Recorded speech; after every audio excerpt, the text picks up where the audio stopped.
weight in a healthy manner for the rest of my life. That's what soda does. It's not just about the weight loss. It's about really helping you reevaluate your relationship with food so you don't have to do it again, or you don't have to do it another time, or you don't have to do another plan. It's kind of like take care of the problem once and for all with SOTA weight loss. Give them a call. It is an easy to follow program. You can do it. If I can do it, you can do it. Just get sotaweightloss.com, SOTA, sotaweightloss.com. And when you give them a call, and you should, tell them Mandy sent you. This report is sponsored by Audible. Plenty of sunshine coming in for your Thursday. Temperatures will be warm to about 10 degrees above average in the low 60s with light wind. I'm Fox 31 Pinpoint Weather Team meteorologist Kylie Burse. Come to Audible and discover the best selection of audiobooks without exception. Bestsellers, new releases, plus podcasts and exclusive Audible originals. You'll find everything you love all in one place. Sign up for a free 30-day trial at audible.com. Matt always knew he wanted to be a doctor. Everybody's there, huh? I'm here. Can you hear me? Hello. Yeah, there's that guy. You got me? Yeah, but we also got that guy. This guy. Oh, shush. Life's full of disappointments. Is that myaccidentlawyer.com that's in studio today? Myaccidentlawyer.co, you moron. What?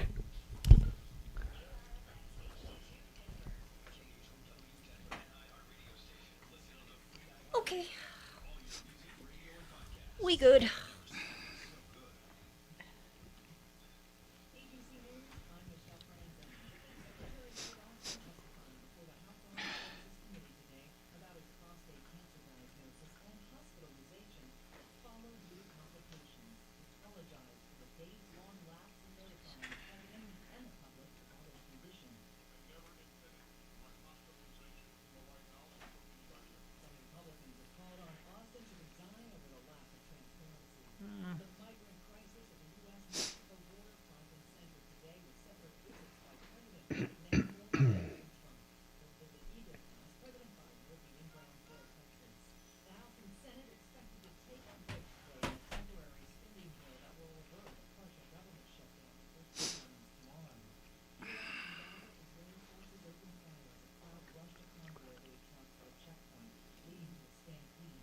Hey, Doc, what do you think about Copic trying to run that ballot initiative to limit attorney's fees on PI cases?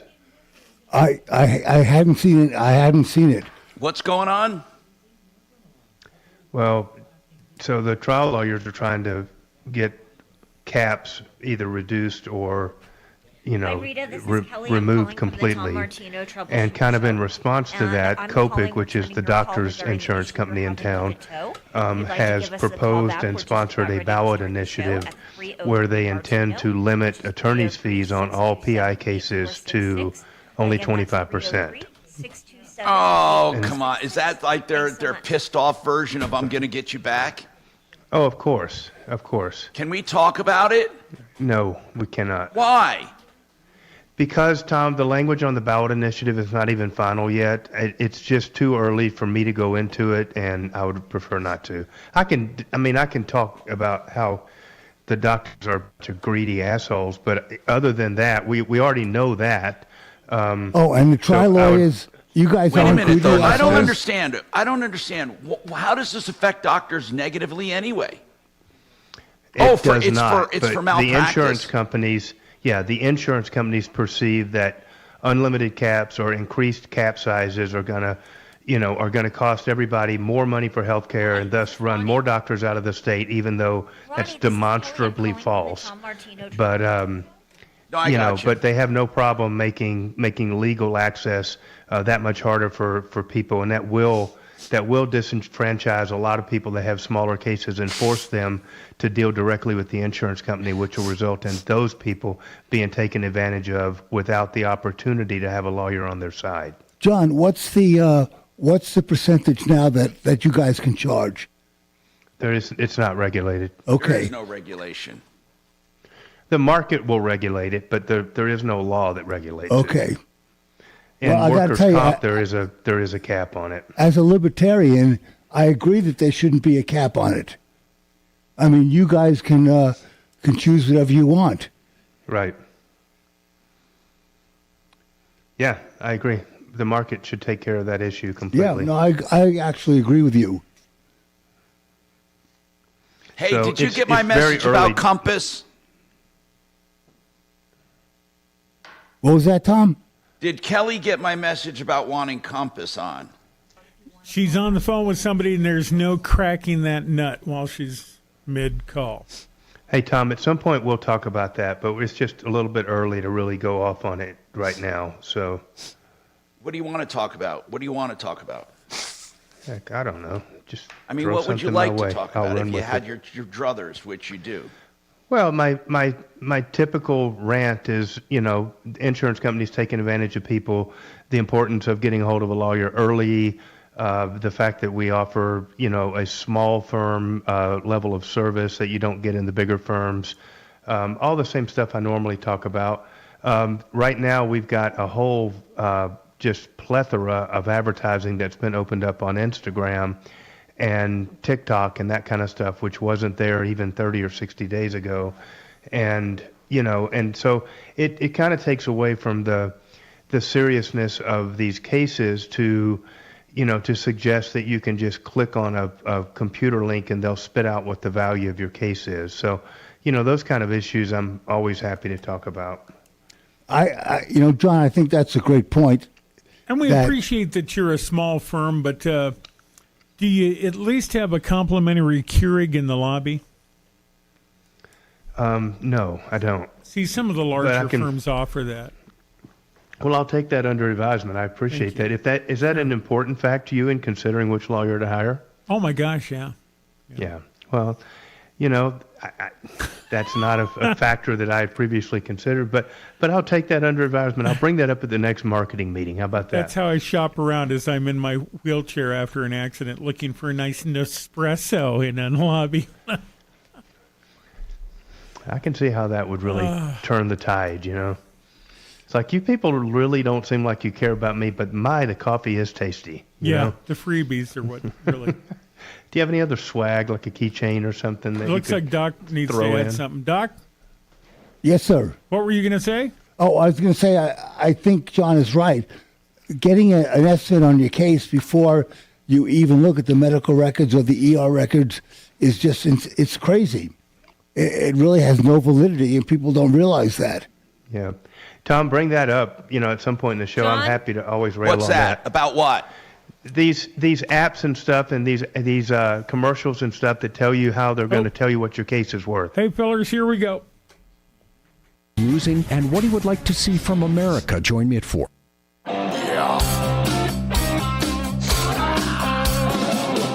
Ripped off, bad news. You need advice so you don't have to lose. We'll come running just as fast as we can. Troubleshooter's gonna help the common man. This is the Troubleshooter Show. Now, Tom Martino.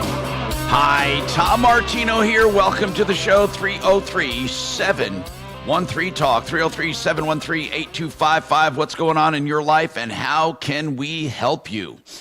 That's what I'm asking every day. And all you have to do is call. Listen, here's the bottom line.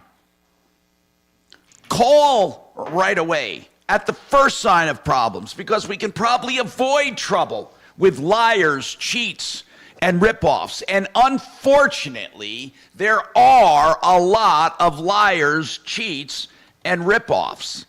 By the way, the worst of the worst are at sleazebrigade.com. SLEAZE, sleazebrigade.com. I just put up one Rizzy. I've been promising to put this clown up. And my headline, I try to be creative with my headlines. I don't know if this is, how about this one? One Rizzy is one bad guy. Anyway, I like that one.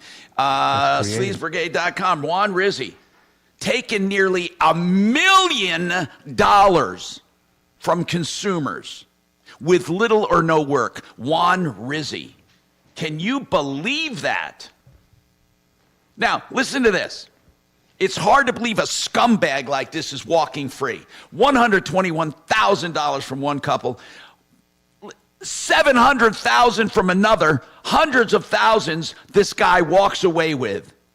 Juan Rizzi, R-I-Z-Z-I, Juan Rizzi. I wish I had a phone number for this clown.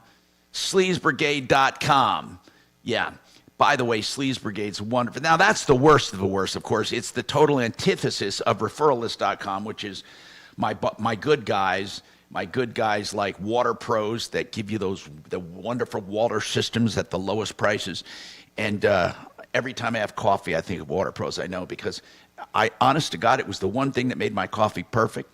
The reverse osmosis water. Anyway, you can get that done for $1,400 at the kitchen sink. Whole house system starting at like $2,000. Hey, waterpros.net, 303-862-5554. Now, if you want to call, I'd like your opinion on a few things. First of all, we're going to talk a little legal stuff today with John Fuller. He's with Fuller Law. And I also want to talk about some other stuff. How is it that phenylephrine, which has been depended on for decongesting and for cold medications, has been found to be totally useless? It does nothing. Think about that. Now, for the FDA to say something does nothing, that either means it's something went wrong. I mean, because that 16-member FDA panel, they usually love Big Pharma. But this advisory panel unanimously voted that phenylephrine, the active ingredient in most cold medicines, has zero effect. Zero for treating congestion. Have you heard of that, Deputy Doc? Did you hear that? Of course, it's been all over the news. But how the hell, I mean, how did it get through? And by the way, just so you know, they're still selling it. Still. And the FDA could force removal, but they don't. Not necessarily. Mostly, the FDA mostly does one thing, and they do it pretty well. I don't want to down the FDA too much. And what they do pretty well is what's called GRAS. G-R-A-S. G-R-A-S. Do you know what that stands for, Doc? On FDA? I do not. And it's an FDA designation, generally approved, generally recognized as safe.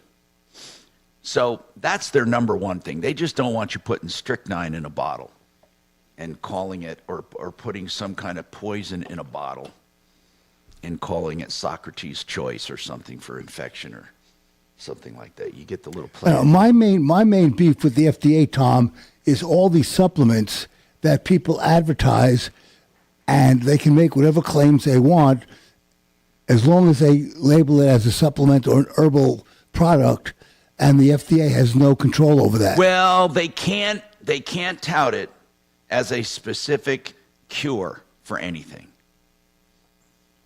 They can say compared to, you see, that's how they get around it, compared to, Valium, or compared But a couple of years ago, I think it was 60 Minutes, went to a whole bunch of vitamin stores and checked supplements and brought it to a lab to see what the ingredients were. And the range of active ingredients in products was literally from 10 to 20%. And even some had no active ingredient that it said on the label. Well, I think some of the biggest ripoffs are in supplements. Some of the biggest ripoffs are in homeopathic remedies. And I'm not saying that there isn't some validity to some of it. I'm talking about ripoffs. And alternative medicine, but see, I believe there's ripoffs in conventional medicine too. But alternative medicine takes advantage of people who are looking for an answer. And you're right, Doc, they get away with a lot. Now, they may not do it openly and advertise it, but when you're in their office and they talk about their remedies and what they can do, it's a bunch of BS. And look, I'm not a disbeliever in homeopathic remedies or prolotherapies, which is a self-healing kind of stuff, or allopathic medicine. I like them all. I like them all to a certain extent. But you brought something up about active ingredients. That happened in the CBD business as well. And CBD went out like a flash, didn't it? CBD still has some great properties to it. But what happened was a bunch of clowns got involved and ruined it. And some really great companies got caught up in the static.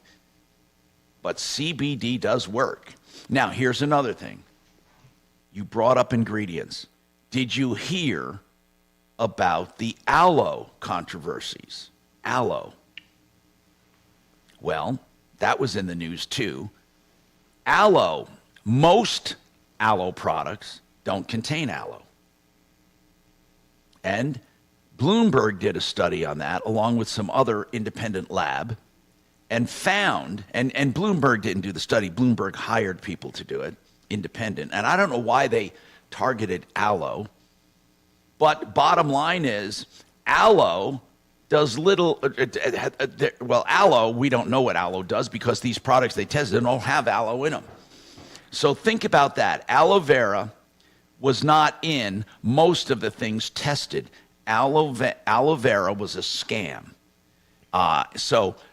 They found, I'm trying to find an article now because they actually named brand names of aloe products that have nothing in them. Nothing. Alcohol and other stuff. But as far as aloe goes, it was a big scam. So be careful with aloe vera products. That I think it comes from a cactus, right? And they make this cream and these lotions. But again, they were found to have little. I'm gonna look that up and I'll find it. But hey, Tom, while we're on the subject, can I just say something?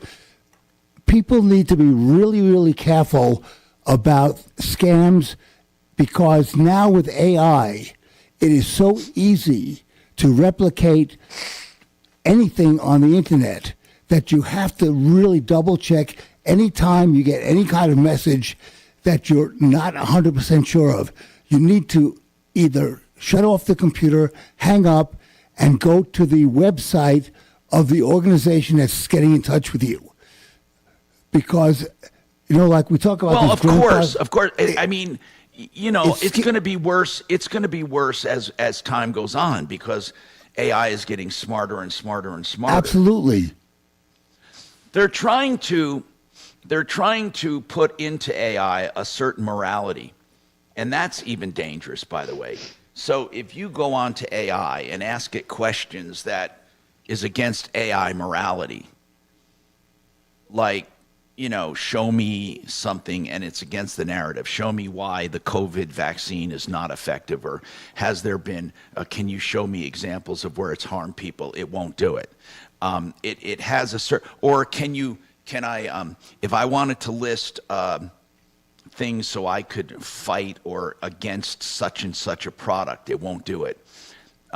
Anyway, this New York-based consumerlab.com tested several aloe products from Target, Walmart, CVS. Virtually anything they sell, Walmart, Target, and CVS with aloe doesn't have aloe. That's the long and short of it. And there's just so much junk right now on the market. And how does it happen? We don't have the gatekeepers we think we do. Now, that goes for basically anything. I mean, okay, we have John Fuller with us. John Fuller, Fuller Law. John, I'm going to tell you what happened to me one time. God's honest story. I checked out a independent medical examiner, an IME. I went to this doctor, and I went there because at the time, Farmers was the other person's insurance or something, sent me there. And he told me, but he didn't even look at me. He came in the room for 5-6 seconds. Never touched me, just asked me some questions. Had me twirl around like a model and in a gown. And then left and wrote up a 6-page report on how I have no injury whatsoever. None. No injury. whatsoever.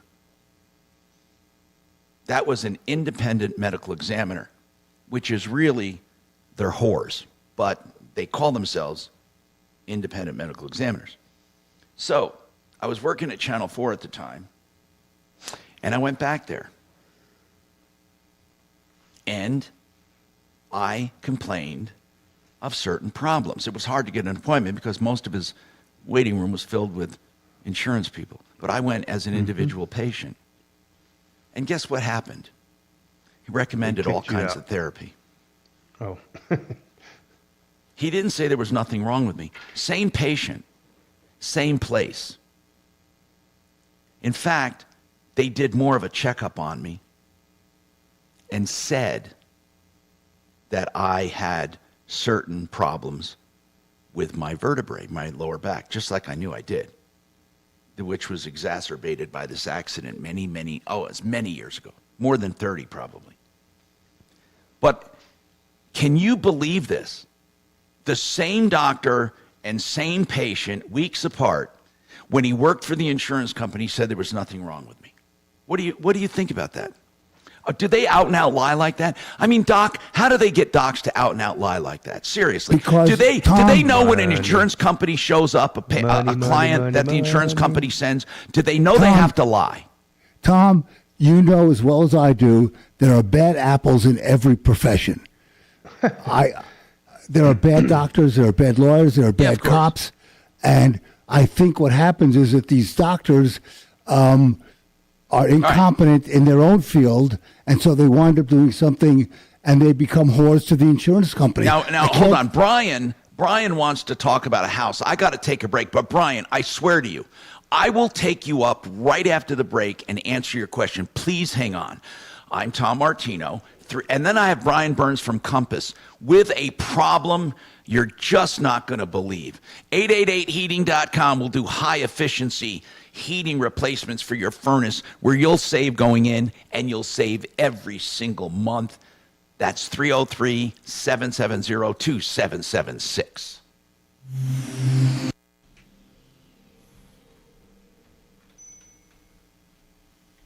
All right. Got nothing here, so you can go poo. Okay, good. Tom, I want you to go back to that topic, okay? Which one? Independent? The one you just left hanging. Yeah. Okay. Uh-huh.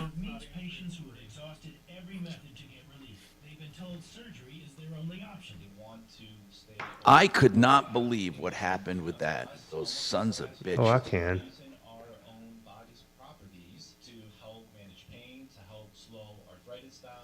Because, you just figure doctors wouldn't lie. You know what I'm saying? It's not a matter of them being incompetent in their practice field. It's a matter of them seeing dollar signs. They're very competent. They're so competent and so arrogant and so greedy that they see an opportunity to take advantage of an insurance company to the tune of several $100,000. It's just pure greed. That's all it is.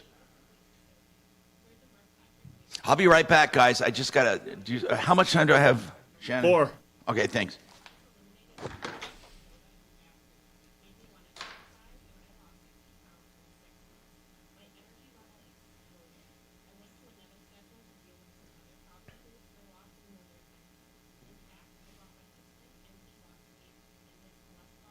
Kelly was calling for me before we went on the first segment. Was there something she needed?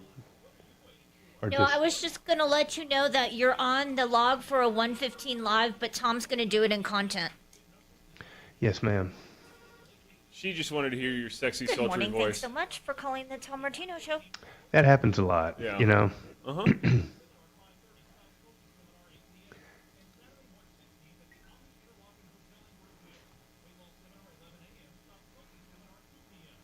Sure. What's your name? Brian? Okay. What's your name? And you need advice on moving company. All right. Hang on for me, and Tom will be with you as soon as possible, okay? Hang on.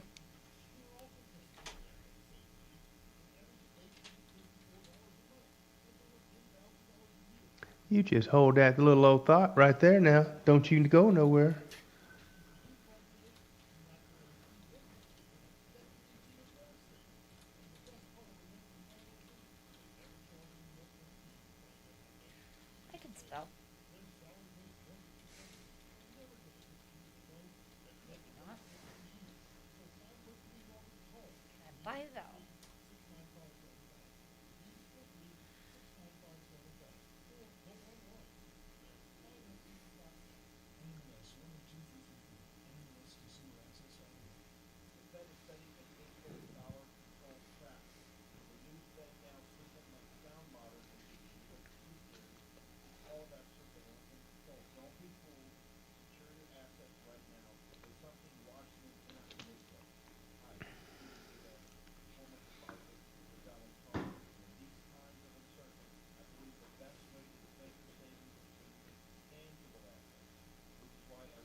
Are we taking bets on the Fannie Willis matter scheduled for tomorrow? Here's what I don't understand. When are they going to rule on this, on whether Trump gets to be on the ballots, man? This is going to be crazy. I don't know when their next scheduled release date is, but it was widely speculated that it would be out in a week or two, so it could even happen tomorrow. They release opinions on Fridays a lot of times, so I think that one is going to be simple. And I can't believe that stupid judge in Detroit or in Chicago went ahead and ruled yesterday again after the Illinois Supreme Court had already said he's eligible to be on the ballot.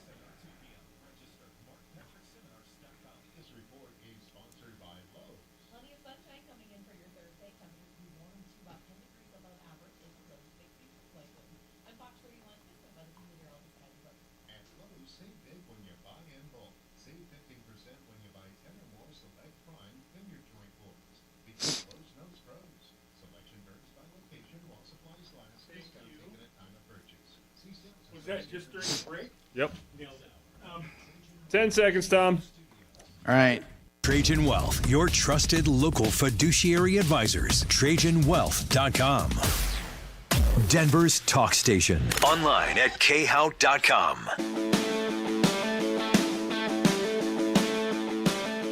Hi, Tom Martino here, 303-713-TALK, 713-8255. What can we do for you? Let's go to the phones and talk. And Brian wants to know about purchasing a house. Go ahead. The Brian on line one. Go ahead, Brian. Hello. Daughter and son-in-law to buy a home. He is a financial advisor for a pretty large company. And recently, as taxes done, his gross annual is $180,000. The tax accountant was so darn good, he got it down apparently to $49,000. Yeah, that happens all the time. It's called chattel, meaning all kinds of write-off. Go ahead. Okay. What will the lending company look at for, the amount that they can borrow? Will they use a greater number or will they use the AGI? They use the adjusted gross income. Let me explain what people have done. A lot of self-employed people have written themselves out of the home buying market because of that. Now, I have some friends self-employed who bit the bullet and showed higher gross or higher adjusted incomes and paid the tax in order to qualify. Now, I'm going to tell you some devious stuff, Brian, that people have done. I'm not suggesting it. Okay. I'm not recommending it. I'm telling you as a fact. Some people actually went back and amended their return after they qualified for a mortgage. So they qualified for a mortgage with a higher adjusted gross and then got into the house. And once they were into the house, they went back and amended their taxes saying, oh, I forgot about these deductions, and then got money back. I know it sounds devious, but people have done that. Here's the deal. Here's the deal. Good accountants should be able to get your income down, but it should be pretty accurate. See, a lot of people say, well, wait a minute. I really made $180,000. I know I'm only showing 40. Well, that's the way life is. If you show 40, that's what you made. Now, sometimes, though, people have cars and all kinds of expenses. They run through their corporation, so their personal income shows down. But now, there are some mortgage programs that will add back in a certain amount of chattel for self-employed people, okay? Some mortgage companies. Okay. In fact, I would like for you can listen. I know your time is limited right now, but I'm going to get one of our mortgage people on to answer about chattel. Okay. Now, Kelly, try to get Brent Ivinson on or someone from Ideal, and if you can't, then call Kurt Rogers. I know Kurt might be. I don't know what he's doing at Affordable Interest Mortgage anymore. I know he stopped advertising, and he says he's cutting back on his business, but he still is an expert though on the industry. So Kurt Rogers would be another one. But try Brent Ivinson first at Ideal Home Loans, because Ideal is still pretty active, and they're doing Ideal is still doing mortgages, by the way, and they have they have that interest rate guarantee, so they refinance you when rates go down. So hold on, Brian. If you can't stay on the line, I will get an answer for you on some of the mortgage companies that may allow certain chattel to be added back in. 303-713-TALK, 713-8255. Now there's another. I got 3 Brians, okay? I got Brian from Compass. I got Brian from I just took, and I have Brian on line 2. Brian Burns from Compass Insurance Group. We have to have this discussion. I want you to hang on for after the break. This other Brian, though, needs advice on a moving company. Brian, what advice do you need? Because this is, man, there's probably an 80% chance you will be ripped off when hiring a moving company. What is your question, Brian? Yeah, I just thought you might have a reputable company. I'm here in Morrison, Colorado, going to Greenville, South Carolina, and there's plenty of options out there, but I really don't want to do the work myself. And I didn't know if you had some bad ones. Yeah, we do. I have some really good recommendations that I'll tell you what. I'll give you some recommendations that will save you and probably prevent you from being ripped off if you can hold on. I'm Tom Martino. We have more coming up.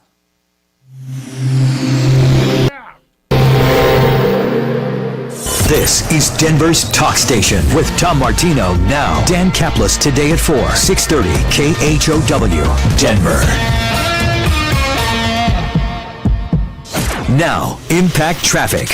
This report is sponsored by Compassion International. Busy day of driving continues throughout the Denver metro, hopefully alleviating for the 10 o'clock hour. Slowdowns on I-25 northbound continue on the south end of town. We're seeing speeds in the 30s and 40s between Arapahoe to just after I-225. Southbound I-25 slow into downtown between I-70 and Spear. East of there, I-70 westbound. Folks still dealing with a crash just at Central Park Boulevard in the carpool lane. We're seeing stop and go back from Colfax in about 10 minutes of delays. Fox 31 pinpoint weather, mostly sunny, warm today with a high of 61, overnight low of 32, tomorrow high 64. The current temperature is 43 degrees. With your Impact Traffic and weather, Mark Swan, 630 KHOW. Drought, war, and rising food prices have doubled the number of families facing malnutrition. You can help. $50 provides a food kit to feed a family for a month. Just text the word radio to 97646.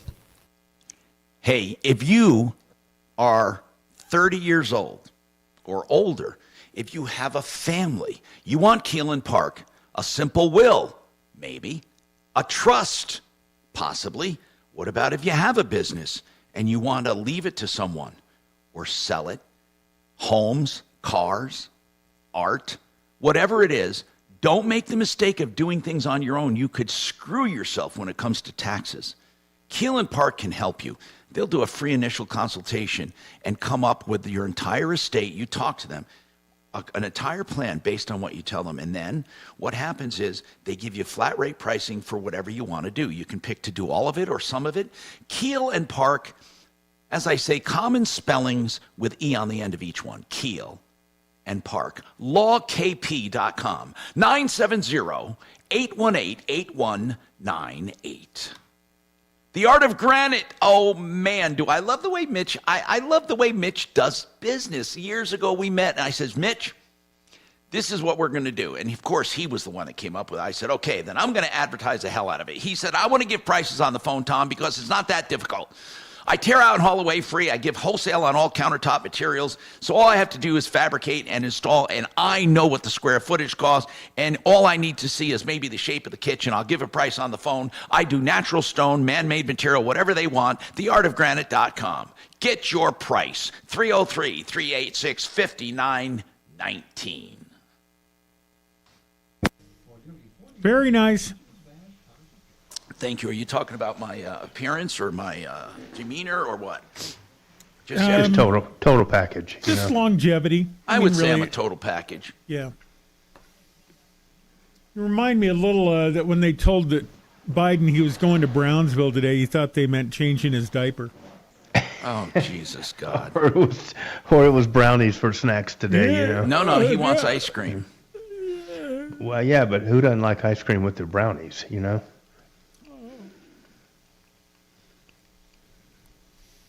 Fabulous. Or the other brownies. Oh, yeah. Her hair smells good.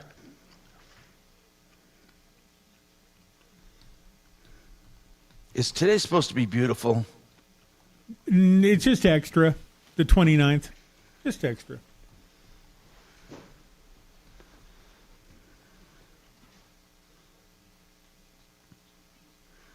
It was 4 years ago today I went to get my toe cut off. But I ended up having to postpone because I had a couple remotes. They were very funny at the hospital. Well, we're not a prison and we can't keep you, but you are a moron for leaving with an infected toe. And what did You'll happen? probably die. I went and did a couple of remotes and came back and lopped it off later that week. Why'd you have to have it taken off? Infected. Osteomyelitis. Bone infection. Jesus, God. Oh, yeah. It was really swelled up and it was awful. But and there I am on Leap Day and they're saying, would you like a Dilaudid? And I'm like, oh, man, I always wanted to do one of those. No, I'm sober now. I'm okay. I don't need anything. Sucked. I know.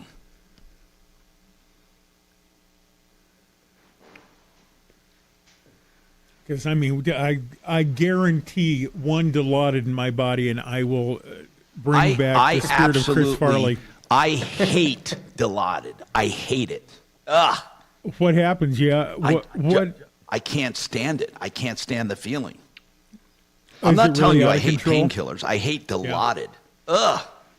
I like Percocet, and I've done some dental stuff with Percocet, and that's kind of nice. Good A old little euphoria. painkillers, you know, they really feel good. But last time when I had my back surgery, I didn't like them at all. None of them. I don't know why. My body changed or something, which is a good thing.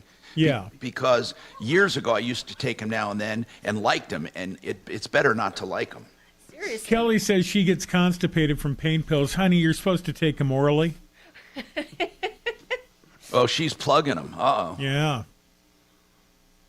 Gonna just rat hole a bottle of Vicodin and go party. Prison Percet. Ah, you're the best. Here we go.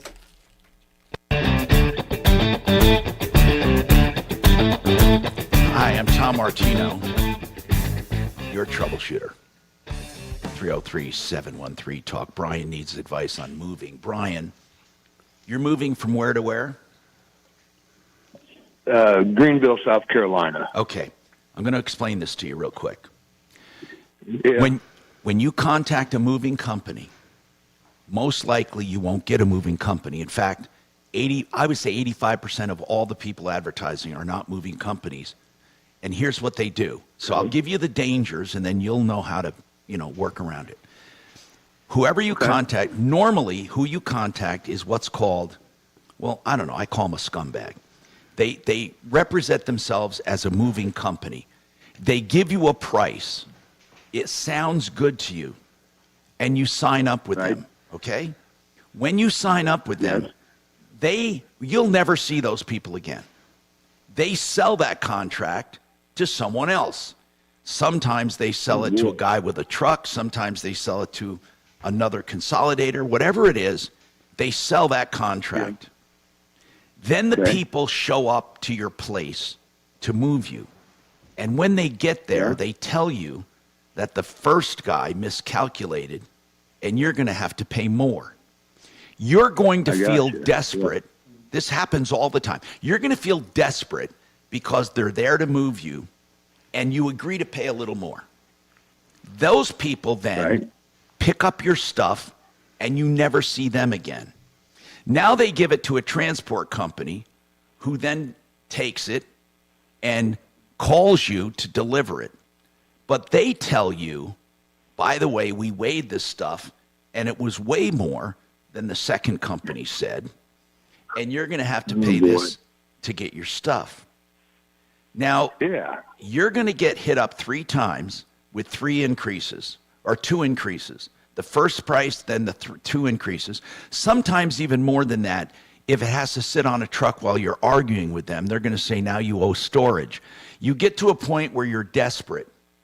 I'm going to tell you some other stuff. Most of the time, people who want to move, it doesn't pay them to move what they're moving. Most of the time, we have junk. And it's cheaper. Yeah. Listen to me carefully. It's cheaper to sell your crap and buy new stuff where you're moving than moving. I'm going to tell you that right up front. Unless you have like serious stuff that you love. Okay? Now if you have but most of the stuff that you love can be shipped in boxes. I'm talking about like pictures, photos, whatever, files, or consolidated into a U-Haul van. So all I want to tell you is up front, most of the time moving does not pay, period. Now let's talk about if you do move and you want to bring all your stuff. What you need is an actual moving company. A moving company, preferably that has a national affiliation with a moving agent. Okay? A moving company, like a North American agent or a United Van Lines agent. Somebody who is reputable that will pick you up, they will take care of you, and they will get you to the right place with their agent on the other side. Okay? Now. Okay, got that. Now listen, I'm going to get, now, if you want to know who to use, I have some good people to use. I'm going to tell you that American Moving is a Beacons agent, and they're on our referral list. They have a 5-star rating. They've been with me for 10 years. Okay? Now, down. Yeah. American Moving is a great company. So there, you can start there. The number is 303-469. 469. 6683. Okay. But if you shop around, it's okay. Just make sure when you shop around, you find a real agent that's been around, that actually owns trucks, and get everything in writing. Everything. Okay. And an estimate is not a contract. It's an estimate. Thank you, Brian. Let us know if you need anything else. 303-713-TALK. Now I have another Brian, the third Brian, trifecta today. This is Brian Burns, Compass Insurance Group. They do free insurance checkups, as I said. And they're really important, by the way, because what they do is they help you know if you're paying too much or you're not insured enough. Brian, I'm going to tell you a call I had today. And they were so distressed. They're in a complex of duplexes, if that makes sense. Yep. So a number of duplexes. And they have an HOA, and they have a management company. They recently had I know where this is going. What's that? I know where this is going. I've been getting a lot of these phone calls. Go ahead. They have they have storm damage and have to replace the roofs. Okay? Not all of them, but some of them. First and foremost, I want to tell people in a condo or in a townhome or in a complex of duplexes, whether your roof is partially destroyed, completely destroyed, or not even touched, you could still be socked with an assessment. Yep. Somebody will say, wait a minute, Tom, my roof was not touched. Yes, it was. I'll tell you why. Even if your actual complex, your duplex was not touched, if the project was touched, you were touched. That's what you agree to when you move in to a group community. You agree to it. Here's the next thing you need to know. When your HOA said you're covered, you have insurance, and you only have to buy insurance, she just bought this place and they said, oh, you just buy your insurance for the inside. We take care of the outside. So now this young woman says, oh, then I'm covered for the outside. Come to find out, that roof of hers may have cost $20,000, $25,000 to replace. 25. Both sides would have cost 50.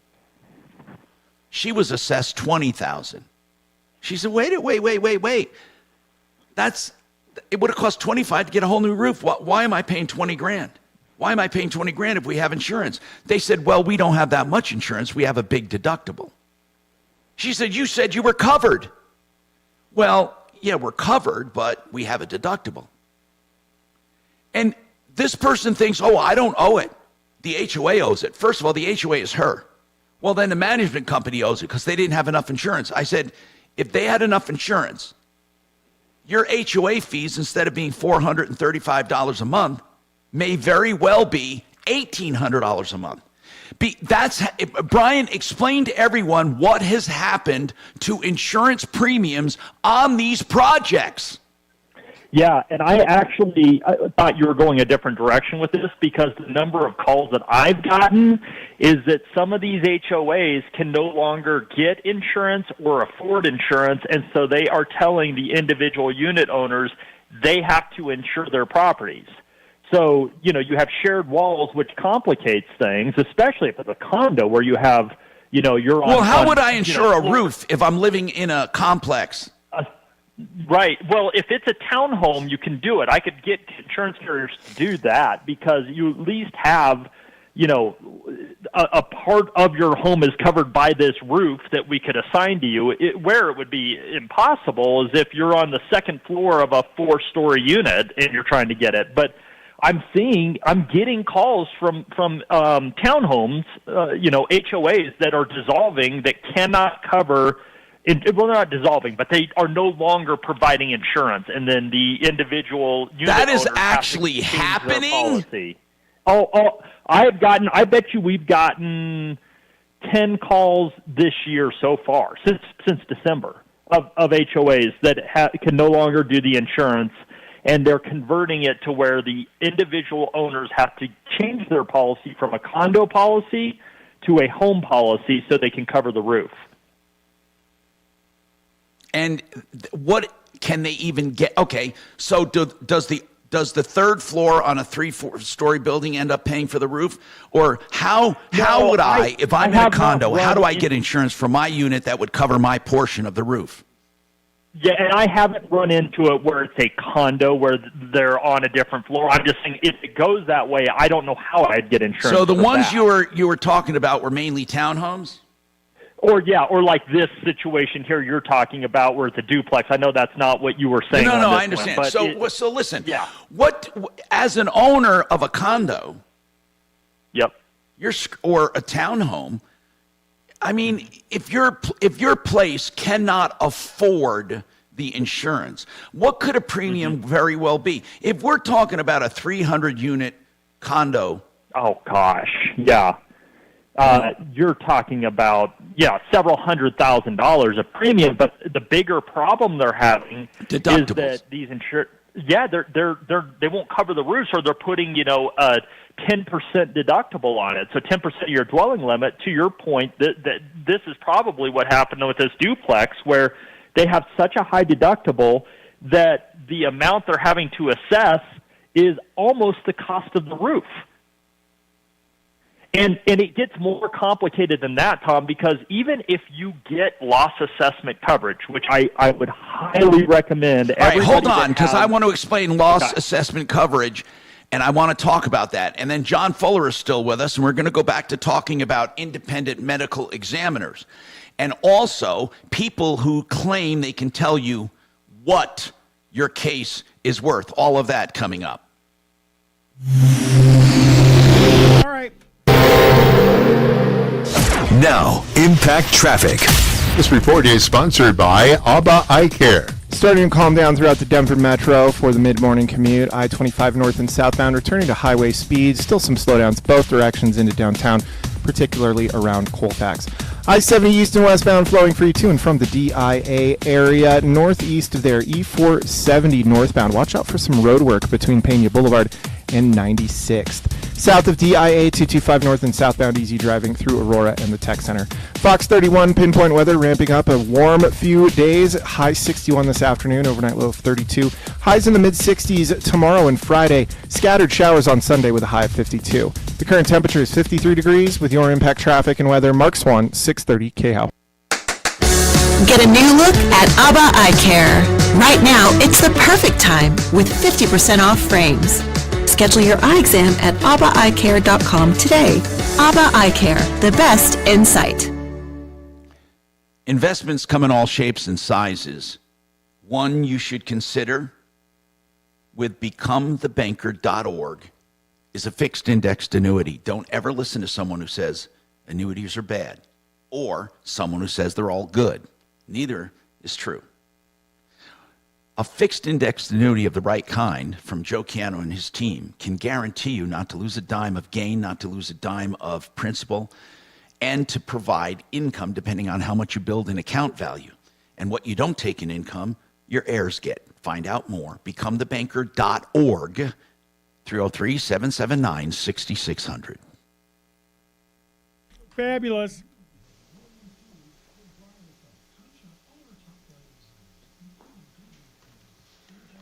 I don't mean to sound inappropriate, but I like the idea of this independent medical examiner deal. You like it? I got gloves and Vaseline in the car. Where do I go? You are one sick bastard. What? I just hang a shingle and get busy. I'd always give good news, by the way. Kind of a little Dr. Feelgood going on there, you know? Yeah. I can see that. Yep. You know, I am totally fascinated. I even paid for another upgrade to my Chat GPT. Wow. Listen, I don't ask it anything at all about social issues, political issues, even pharmaceutical issues, none of the narrative stuff. But man, when you want independent crap, like knowledge stuff, like about cars or about history or about something, it's amazing. Well, I'd be worried about history.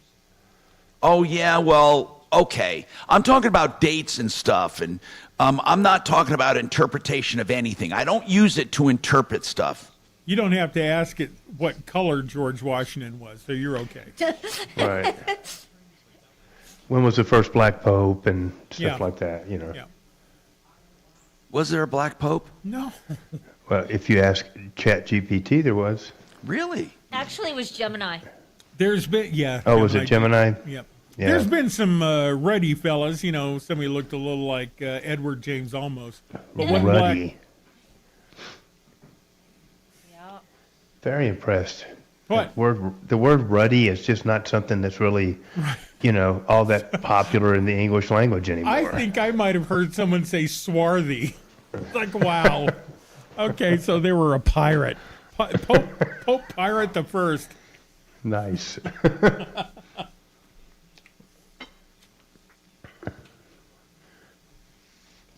Brownie points for you. Thank you. Oh, the brownies. Oh.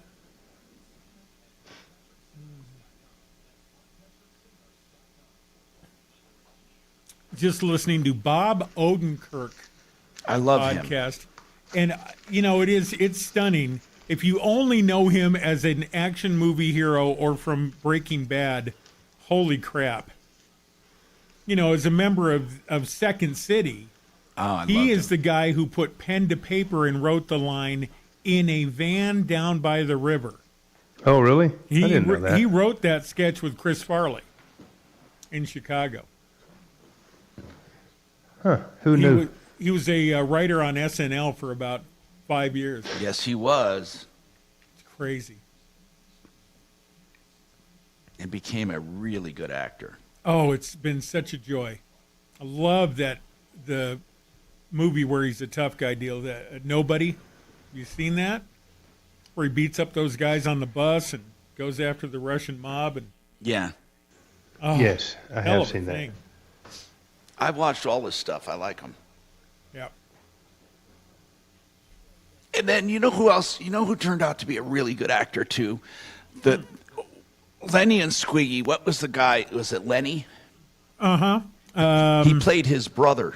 Yeah, Michael McKean. Michael McKean. Yeah, good pull. He became a really good actor. Oh yeah. Of course, Squiggy. I don't know what happened to him, but Parkinson's, I believe. Finally succumbed maybe last year. And I can't believe that Richard Lewis died, man. He's cool. I love Richard Lewis on Curb Your Enthusiasm. I texted my ex-wife because we share celebrity birthday death fascination. And she said, holy crap, he's looked dead for years. All right, honey. We share celebrity birth and death fascination. Yeah, Yep. No more intimacy or alimony, but yeah, here you go. Station. Hi, Tom Martino, your troubleshooter. 303-713-TALK. 713-8255. Brian Burns, Compass Insurance Group. If we have to sum this up, how the hell do we sum it up? What do people do? I would say, yeah. I mean, what do they do? If they're buying a condo right now, there is no answer. You could end up either paying outrageous HOA dues, or you will eventually be assessed. Yep. Well, and I think the key to that is if their HOA is still covering the exterior, make sure you have as high a limit as you can of loss assessment. Now, how much can you get on loss assessment coverage? Yeah, some carriers will go up to $50,000. Oh my God, that's wonderful! But would that be expensive? Yes. No, it's really not right now. I think it will be in the future. But here's the big thing I want people to hear.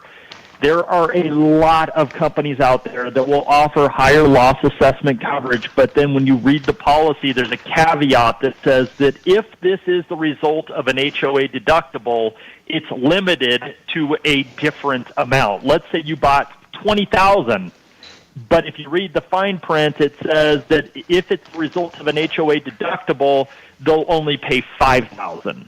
So I warn people to look at that. I pay attention to this very closely. I have quit writing companies that offer it, that do that, where they have a separate limit for HOA deductible, because that's the most common claim for a loss assessment is because the HOA deductible.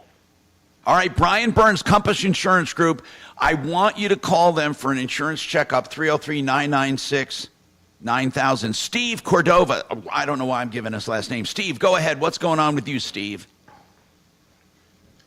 Hey, Tom, this is Steve. Yes, just sir. Have a couple of questions for you, kind of regarding my workplace and going through all my paycheck stubs, and then actually went through a workplace injury in that, and then I was noticing all my accrued, like, vacation or sick time in that. What is your question, Steve? At the end of the year, say, when I was actually out for the workplace injury and I wasn't making that much with all the work comp pay and that, I asked them if I could get paid out on some of my my sick time and that way I could at least pay my bills. And then they paid me out, and then all of a sudden they're saying that I am back at a zero balance, and it's like, no, I should still have like 20 hours left. And okay, I'll tell you what, hang on, and we'll go over this, all right? If you can hang on, we'll come right back to you. I'm Tom Martino, 303-713-TALK, or 303-MARTINO. Security. Yeah.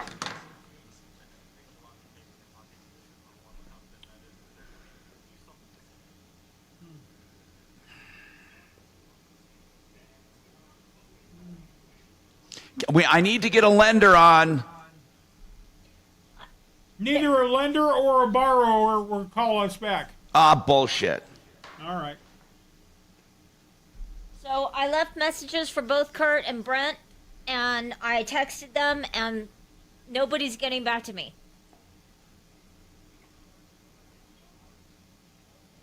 Is there somebody else you want?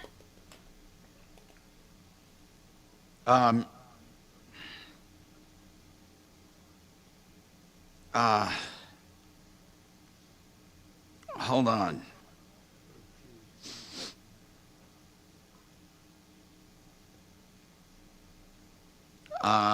Did you try Kurt Rogers? Yeah, I left Brent Ivinson a voicemail, and I texted him, and then I called Brent and. Well, God damn it, Kurt. get American Finance. Oh, wait, never mind. Okay, wait. Brent just texted me back. Okay. Hold on.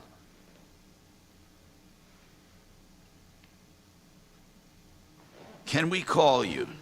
Can we call you in 6 minutes? Why isn't he like? He just talked to me. Let me see if he's going to do it.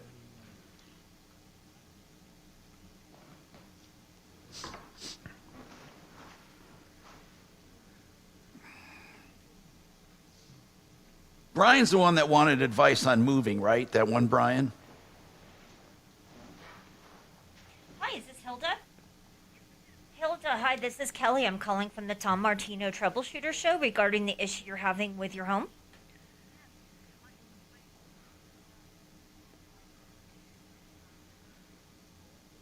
Yeah, absolutely. We have an open line, so I'm going to go ahead and put you on hold. Do you have his cell phone number? Momentarily, okay?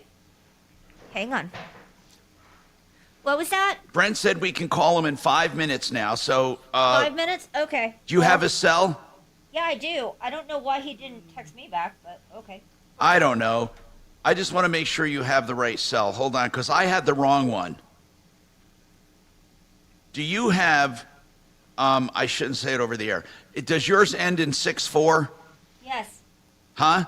Yes. Okay, got it. Okay.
Oh, that's why he gave me his name. He's his son.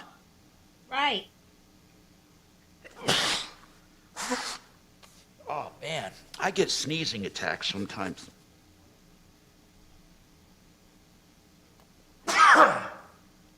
Bless you.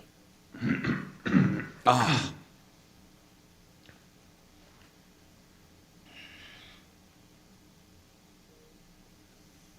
I'm sure you're at that age where the combo is you also wet yourself a little.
I'm going to have T-shirts made. YouTube moron.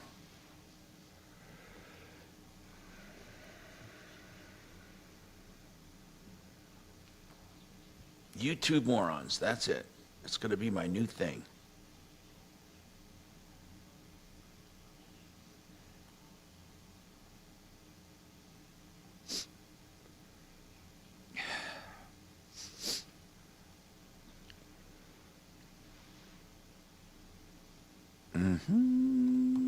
Oh, shit.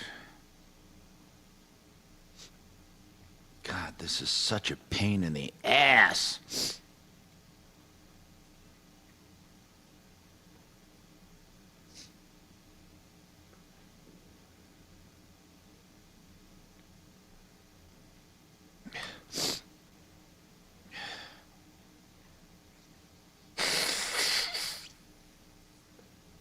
I'm glad I didn't come over there. You sound great. Oh, no kidding. What's that? I said, I'm glad I didn't come over there. You sound great. No, I don't. It's really weird. It's not a cold. It's I get that fit down here every now and then. I don't know what it is. I'll tell that to whoever's sitting next to me tomorrow. No, man, I definitely don't have anything, no sickness or anything right now.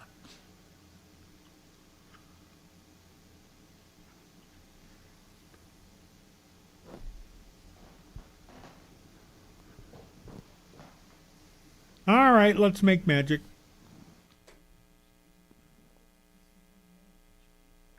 Ripped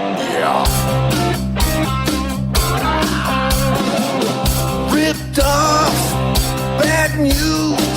You need advice so you don't have to lose. We'll come running just as fast as we can. Troubleshooter's gonna help the common man. This is the Troubleshooter Show. Now, Tom Martino. Hi, Tom Martino here. Welcome to the show. We are here. And I want you to call anytime, 24/7, 303 Martino, 303-627-8466, and we will get back to you. Always dispensing such important information on this show. To recap, our insurance experts, Brian Burns, Compass Insurance Group, told us about a trend going on right now, not just in Colorado, but in areas that have been storm ravaged in the West, wherever it is. Condo developments, townhome developments, they're not able to provide insurance in some cases. It is so outrageously expensive. And people aren't going to tolerate $2,000 a month HOA fees. They're not going to tolerate it.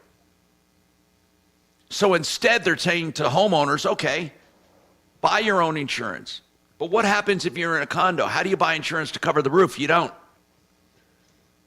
And then if you do get coverage in a townhome, you got to make sure your deductible's not too high, not too low either, that you get a good value. It's very difficult. Now for the HOAs that are offering insurance, they have to make the deductibles so incredibly expensive to make the premium manageable. And in that case, guess what happens? You're stuck with an assessment if you have a loss, a big assessment. You could be in financial ruin. So there's loss damage assessment coverage. That means if you have damages due to an insurance loss, you can get covered up to a certain amount of money. But some of those policies limit that coverage if it's for an insurance deductible. So you have to be very, very careful on what you buy. That's why we love Compass Insurance Group at 303-996-9000. Now, we left off with Steve, and he has an issue at work. So, Steve, I want to recap this. You needed to take time off of work. Is that true? Yeah, I said I had a workplace injury, and then they actually took me off work for almost 3 months. Okay, now, hold on. Workplace injury, and were you collecting workers' compensation? Yeah. And that was only a portion of your pay, right? Yeah, that was only the 2/3 of the pay. So yeah, I came in. I asked the bosses here if I might be able to get some of my sick pay to kind of cover some of my costs that I'm not getting paid. And so your full employer allowed you to get paid some sick pay? So yeah, I had 48 accrued. They paid me 28, and then they were trying to say that I was zeroed out, and it's like, no, I should still have 20 left over. And so you were paid. Now, when you were paid this, were you paid it in with a pay stub and money? How were you paid your sick pay? yeah, it was paid out on basically a regular pay stub. How many hours did it show on the pay stub? It was 28 hours out of the 48 hours. Now, does it actually show on the pay stub 28 hours taken, and because the pay stub keeps track of sick time, did the pay stub show 20 hours left? Yep. And then it actually showed I accrued like the 2.4 hours, which I shouldn't have, so it was like a 22.4, but it's like, yeah, I should still have at least the 20 left over. Yeah. But I'm asking again, do you have a pay stub that shows 28 hours paid and 20 still remaining?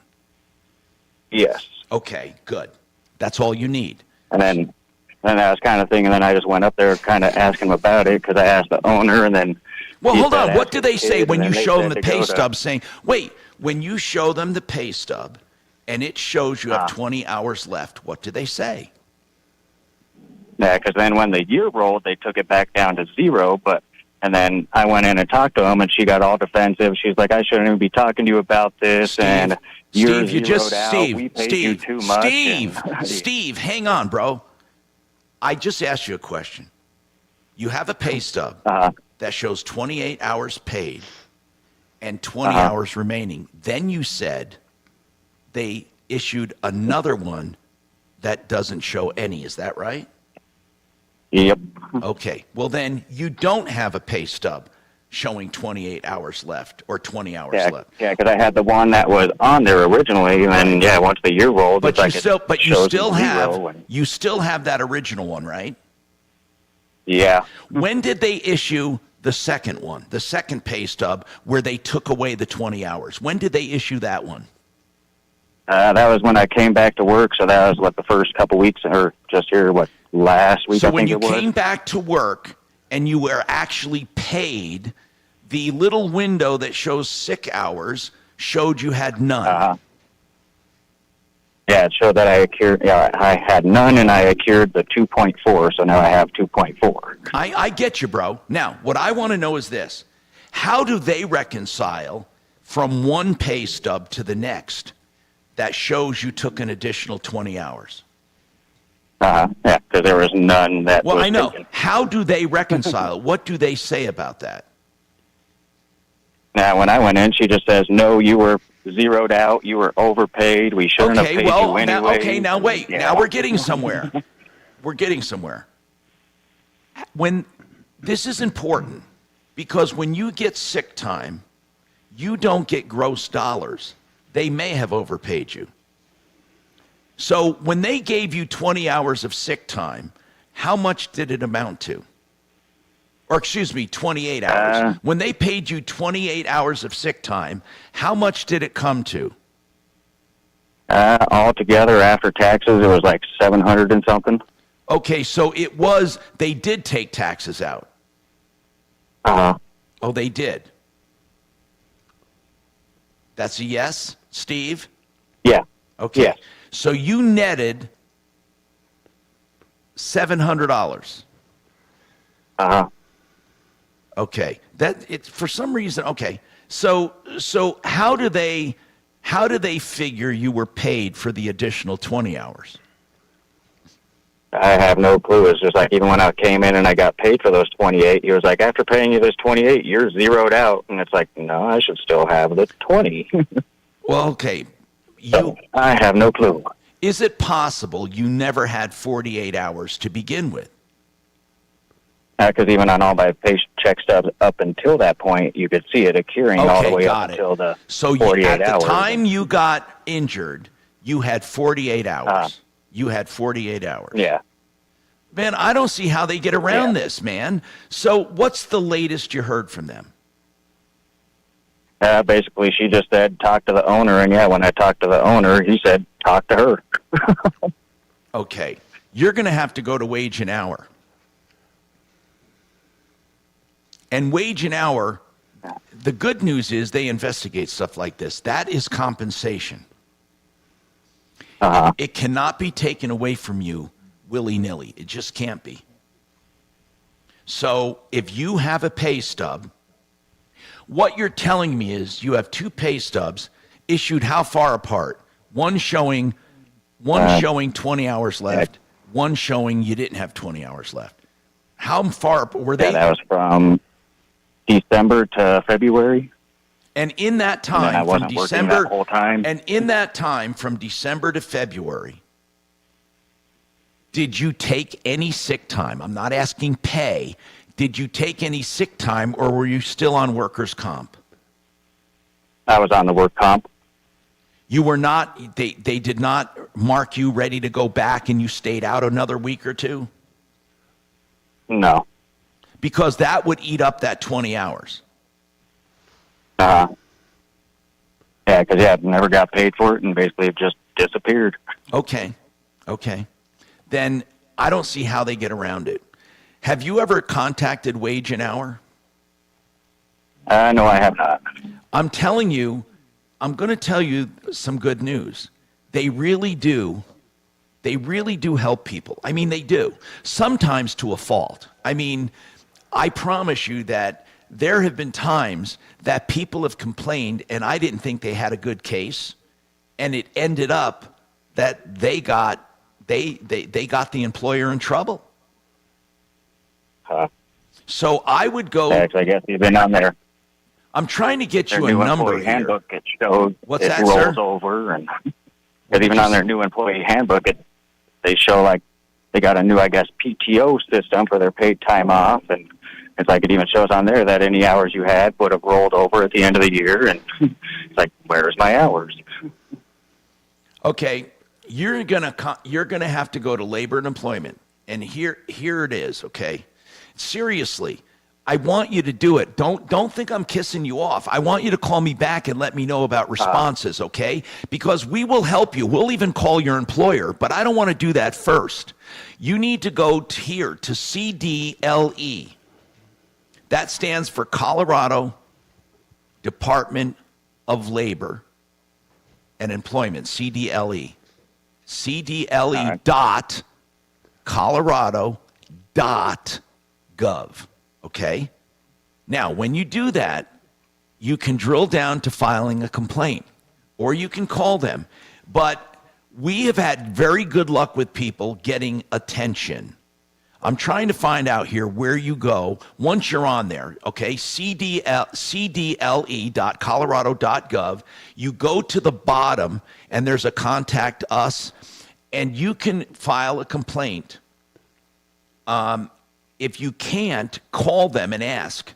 But they really will look into it, because this is a compensation thing. This is where they literally took money away from you. And then call us back and let us know, and then we'll call your company. But I want you to first do this. 303-713-TALK, 713-8255. And I want to try to help you, okay? So just do that first. Get a claim going. And then you might be able to get treble damages. Brent Ivinson, Ideal Home Loans. Brent, I got to take you because I know you're busy. I want to take you right now. So, Brent, we had a guy who made $180,000 a year looking for a loan, a home loan, all right? Now, he has a good accountant who took every bit of chattel you can imagine and wrote down his income, way down. I don't know, 56, whatever. He wants to know when he goes apply for a loan, when you have someone like this, what do you look at, Brent? Does that hurt them in the long run? Typical qualifying, yes, we will take the net income after all the expenses have been written off against it. But we do have products available that will go off of cash flow through bank statements. So they'll look at that top line income as well. Now, again, remember, anytime you do anything creatively outside of the norm, that typically carries a higher interest rate or additional fees. But there are ways to use that top-line income. But for normal purposes, for a conventional loan, an FHA loan, anything, VA, you're going to be using that net income after you've written off all that expense. So a lot of self-employed people, they hurt themselves, don't they? Well, they don't necessarily hurt themselves. It just makes it tougher to qualify. And look, there weren't products out there for a long time that would allow you to use that top-line income, but we are seeing more and more of them. They're called non-qualified mortgages, so QM mortgages. And so that works where you can take the cash flow running through their bank statements. We'll do a 24-month analysis. It'll tell us what their gross income is, and then we can use that as their income as opposed to the net income off of their tax returns for the last 2 years. And about how much more do you think they pay than market interest? A quarter or more? No, it's a point to a point and a half in some instances, just depending. Wow. It could be a full point higher or a point and a half higher.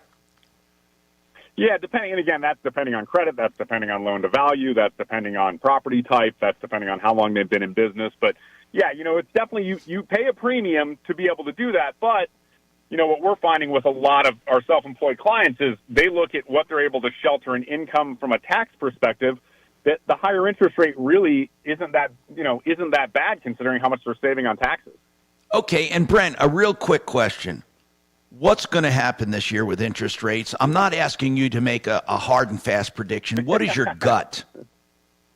I think at some point, the day all that we hear going on is going to catch up with the data. So I do think ultimately we are going to start to see some interest rate cuts here as we get deeper into the year. Now, the thing that will be very interesting, and I mentioned this when I was on the show a couple weeks ago with Mark, is that the Fed is going to get very quiet as you get closer and closer to the election because they do not want to be seen as political to one side or the other in any way, shape, or form. So I think what you're going to have them do is they're going to be cutting in the summer and likely cutting somewhat aggressively, and then they're going to stop. Now, again, our clients, they don't really worry about that simply because of our interest rate guarantee.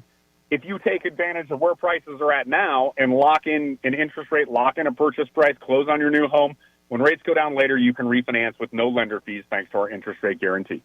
Thank you. That's Ideal Home Loans. You heard them about the interest rate guarantee, 303-867-7000.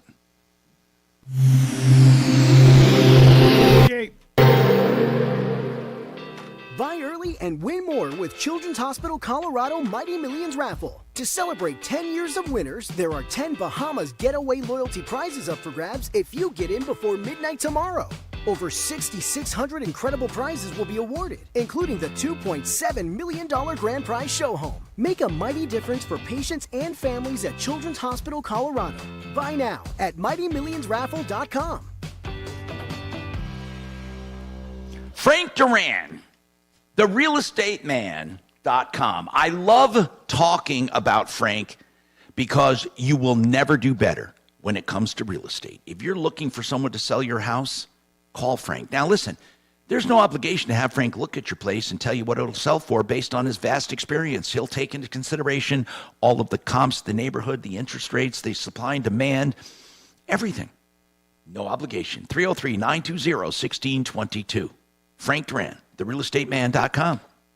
And if you get that new place or you're sprucing up the old one, you might want some window coverings, and you'll find them at Made in the Shade. Why do I love Made in the Shade? Because it's so easy. You call them and say, guys, I need some window coverings. They come in with their expert designer. They measure everything first free of charge. The expert designer makes recommendations free of charge. If you decide to go ahead with the price and they try to meet your budget, then they order and their in-house installers put everything up. No do-it-yourself garbage. They do it for you with all the guarantees from them and the manufacturer. That's why you're Made in the Shade. DenverShades.co. 720-458-6566. All right. Are fabulous. I know. I'm just fabulous. Captivating. 4 minutes. That's the word I'm going for. You got 4 minutes if you need it.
calling you mother, you son of a mother.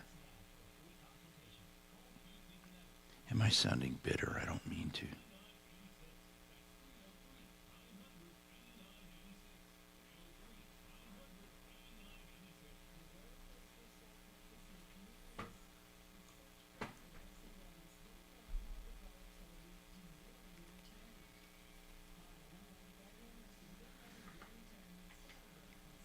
So this person is writing me a letter.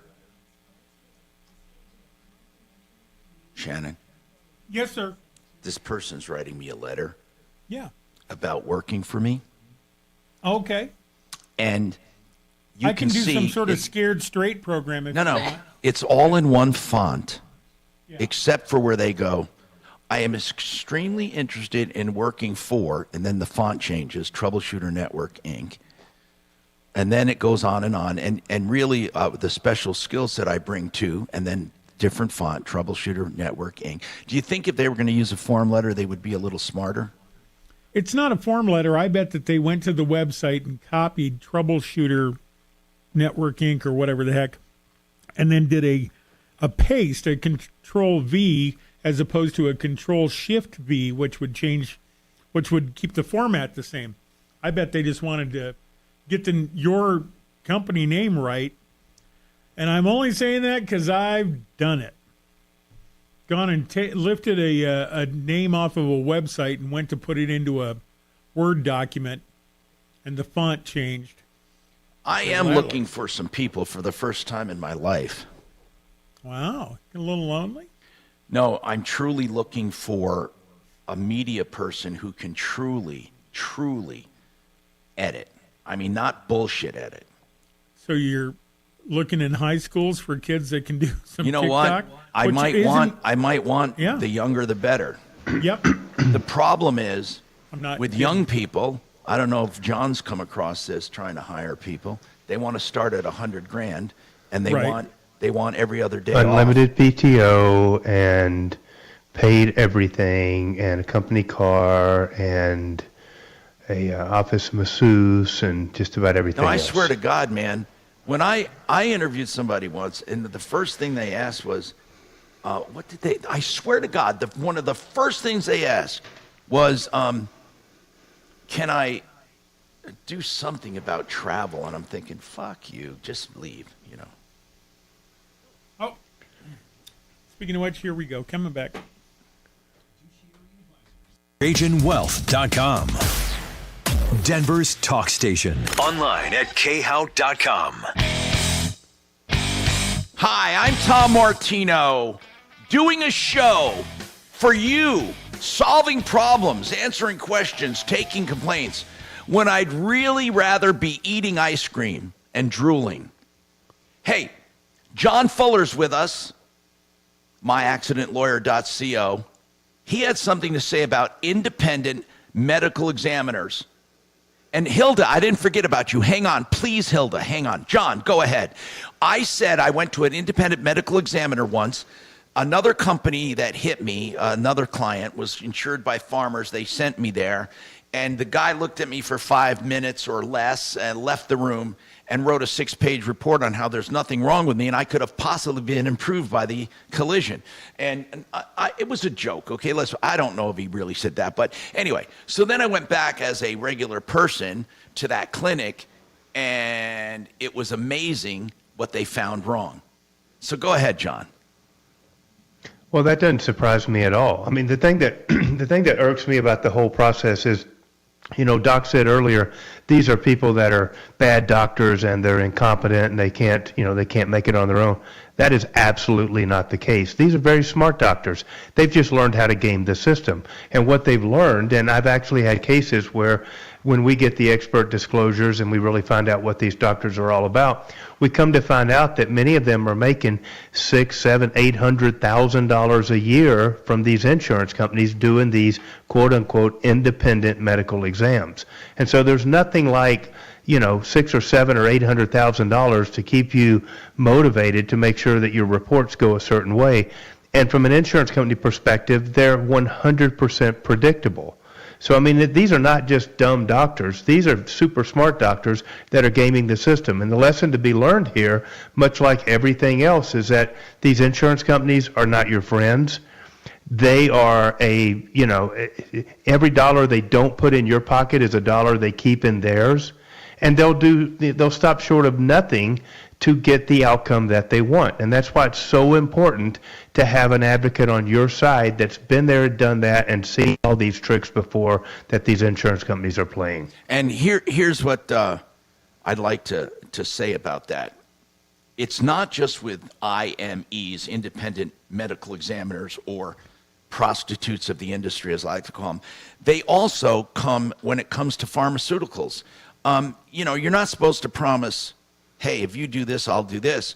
But what happens if they don't promise anything? At the end of the year, you get a round trip ticket to Hawaii from the pharmaceutical company saying thanks for all of your, care you give to patients and blah, blah, blah. Now, next year, the following year, they didn't promise you anything in advance. They just rewarded you. The next year, you're going to think about that company for prescriptions.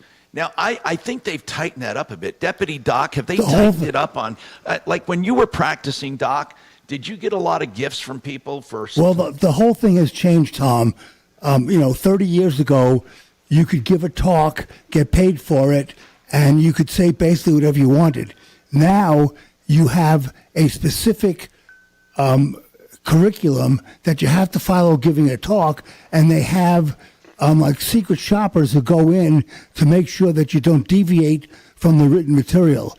And it's very difficult now. Well, wait. Who's controlling it? Who's the secret shoppers? From the pharmaceuticals? No, from the FDA. Okay. But here's what I want to know. Do pharmaceutical companies reward doctors? Very, very little anymore. The only way they reward them is by having them give these preset speeches about their product. Okay, and you give this preset speech and you get $250,000. No, it's not that much, Tom. But the point is, it's really and it's in Hawaii or Tahiti. No. It's in your local area. You're not allowed to go and take a trip and speak at a convention? It's very, very tightened, Tom. They've really cut down on the abuse. They've tried to, but the reality is it still goes on. There's a movie out right now that's great. Everybody should watch it, called Painkiller, that talks about the whole evolution of the oxy crisis that we have leading up until the end. And I mean, these doctors were just strung along by these beautiful reps that would, that there were always everything leggy under the female sun. reps. Did you notice that? Absolutely, because you just makes you want to buy pills from them, When I first started, Tom, the drug reps were basically a whole spectrum of people. There were older men, older women, young men. But as time went on, it's only young, attractive women that came into my office as drug reps. Yep. Hilda, what's going on with you? Hi, Hilda. Hilda? Hi, what's going on? So, thank you for taking my call. I purchased a home January 26th. Okay. And we had an inspection. Everything came out good, passed. Everything was cleared. Moved in. A couple of weeks in, I noticed water. By the way, was this a new home or a used home? It's a used home. Okay. They remodeled it, so it's new to me. Okay. Anyway, I saw the water coming out from underneath the bathtub. This is in the basement. This is after you moved in, you found water? Yes.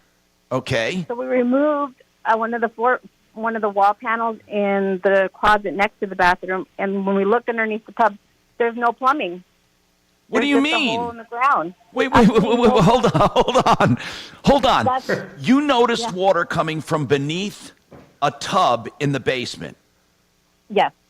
And so I decided to look underneath the tub to see maybe I first thought maybe the pipe was clogged. Now, was this a finished basement? Yes, finished basement, remodeled. Okay, now. The bathroom is... Hold on. Was this a remodel where they had never used that basement before, do you think? No, I found the listing from when the first homeowner bought it before he flipped it, and it was a shower. So it must be a shower drain, but they didn't convert it to a tub drain, so they just stuck a tub over it. and it's not even lining up All to right, the so whole hold on. floor. They set a tub. They put a rectangle tub. Was this a tub shower combo or just a tub? Yes. Oh, it was a combo. So did they place it? They placed it over the shower pan? There's no pan. There's just a hole. And is the hole on concrete? There's still tile there from where it used to be a shower. So they literally placed a tub over where a shower used to be, and the tub obviously is bigger than the shower footprint, right? Correct. So the tub sits on top of tile, and what they were hoping is that the water went down the drain onto the tile and into the floor drain? Which it did during the inspection because it was only ran. But I get it, but how the hell could that ever pass inspection? And that's what I say. And then he didn't disclose that there was any damage, obviously, at the closing. But how did you not know your contractor never finished the job, or did you do the job? Well, hold on a second. We'll come back to you. Hang on, all right? I got to explore this. This is terrible.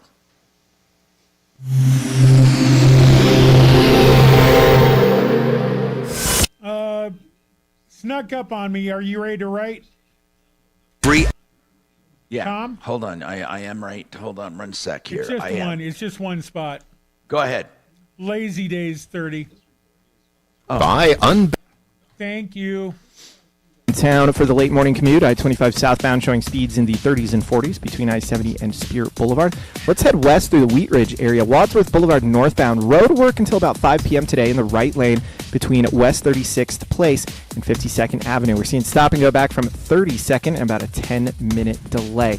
Otherwise, a pretty standard drive throughout the Denver Metro. Back to I-25 on the north end of town. Southbound before 136, watch out for a stalled semi off on the right shoulder. Fox 31, pinpoint weather, mostly sunny skies, high 61, nice and warm this afternoon, overnight low of 32. The current temperature is 53 degrees. With your impact traffic and weather, Mark Swan, 630 KHOW. Right now, there are young people across the world facing a tough choice. Continue their dream of education or drop out to help their family put food on the table. You can help change their future in a single moment. See how far your support can go at unbound.org. You know, Lazy Days RV is part of the Troubleshooter family. We're so happy to have them because they are the RV authority. If you're looking for an RV, you won't do any better than lazydays.com. And what I love about Lazy Days is their selection, their value, new and used, their trade-in values, and their giant service facility. At Exit 240 and I-25, what used to be Century RV, our friends up there now, Lazy Days of Denver at Longmont. That's Exit 240 and I-25 on the frontage road on the east side. You know, you won't do better than Lazy Days. LazyDays.com. Yay.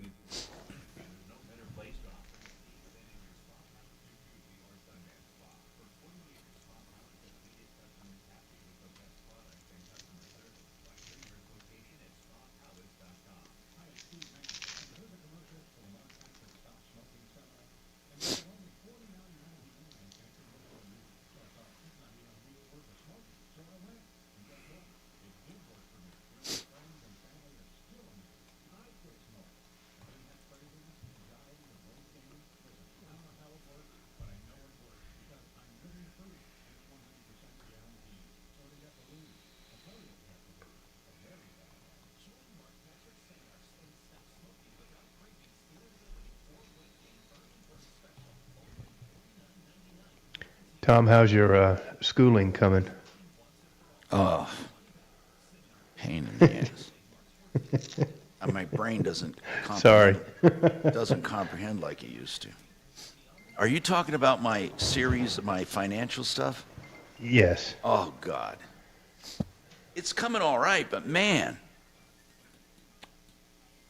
I'm serious, though. I was blessed earlier in my life with somewhat of a cataloged photographic memory. I say cataloged because it's not, well, it's just, that's what they called it. Anyway, and that's why I do this show, you know, all that stuff is in there, but the new stuff is not as easy to get in there.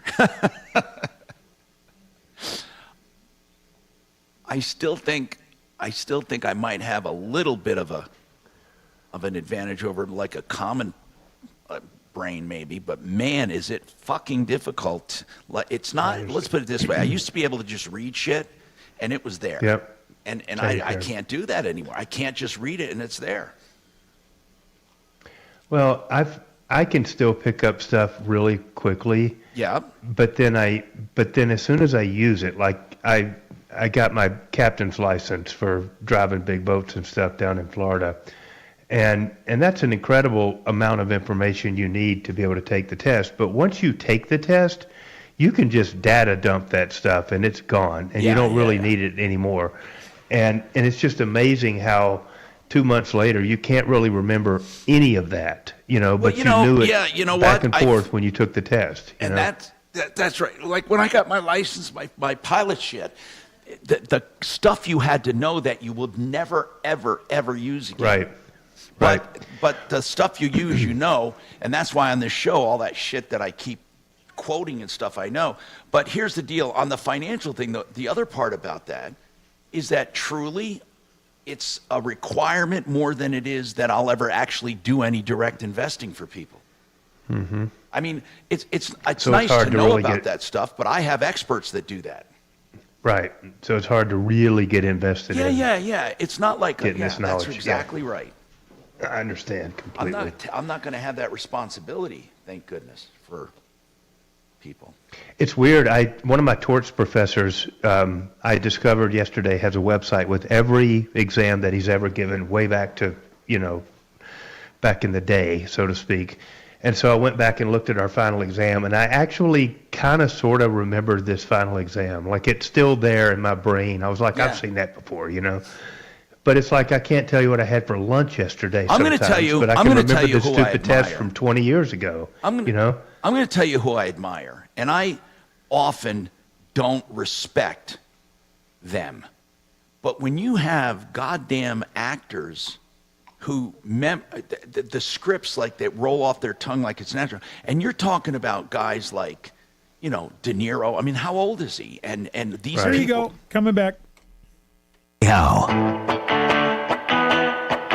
Hi, Tom Martino, your troubleshooter. Hilda, I would say you need to look at your disclosure documents.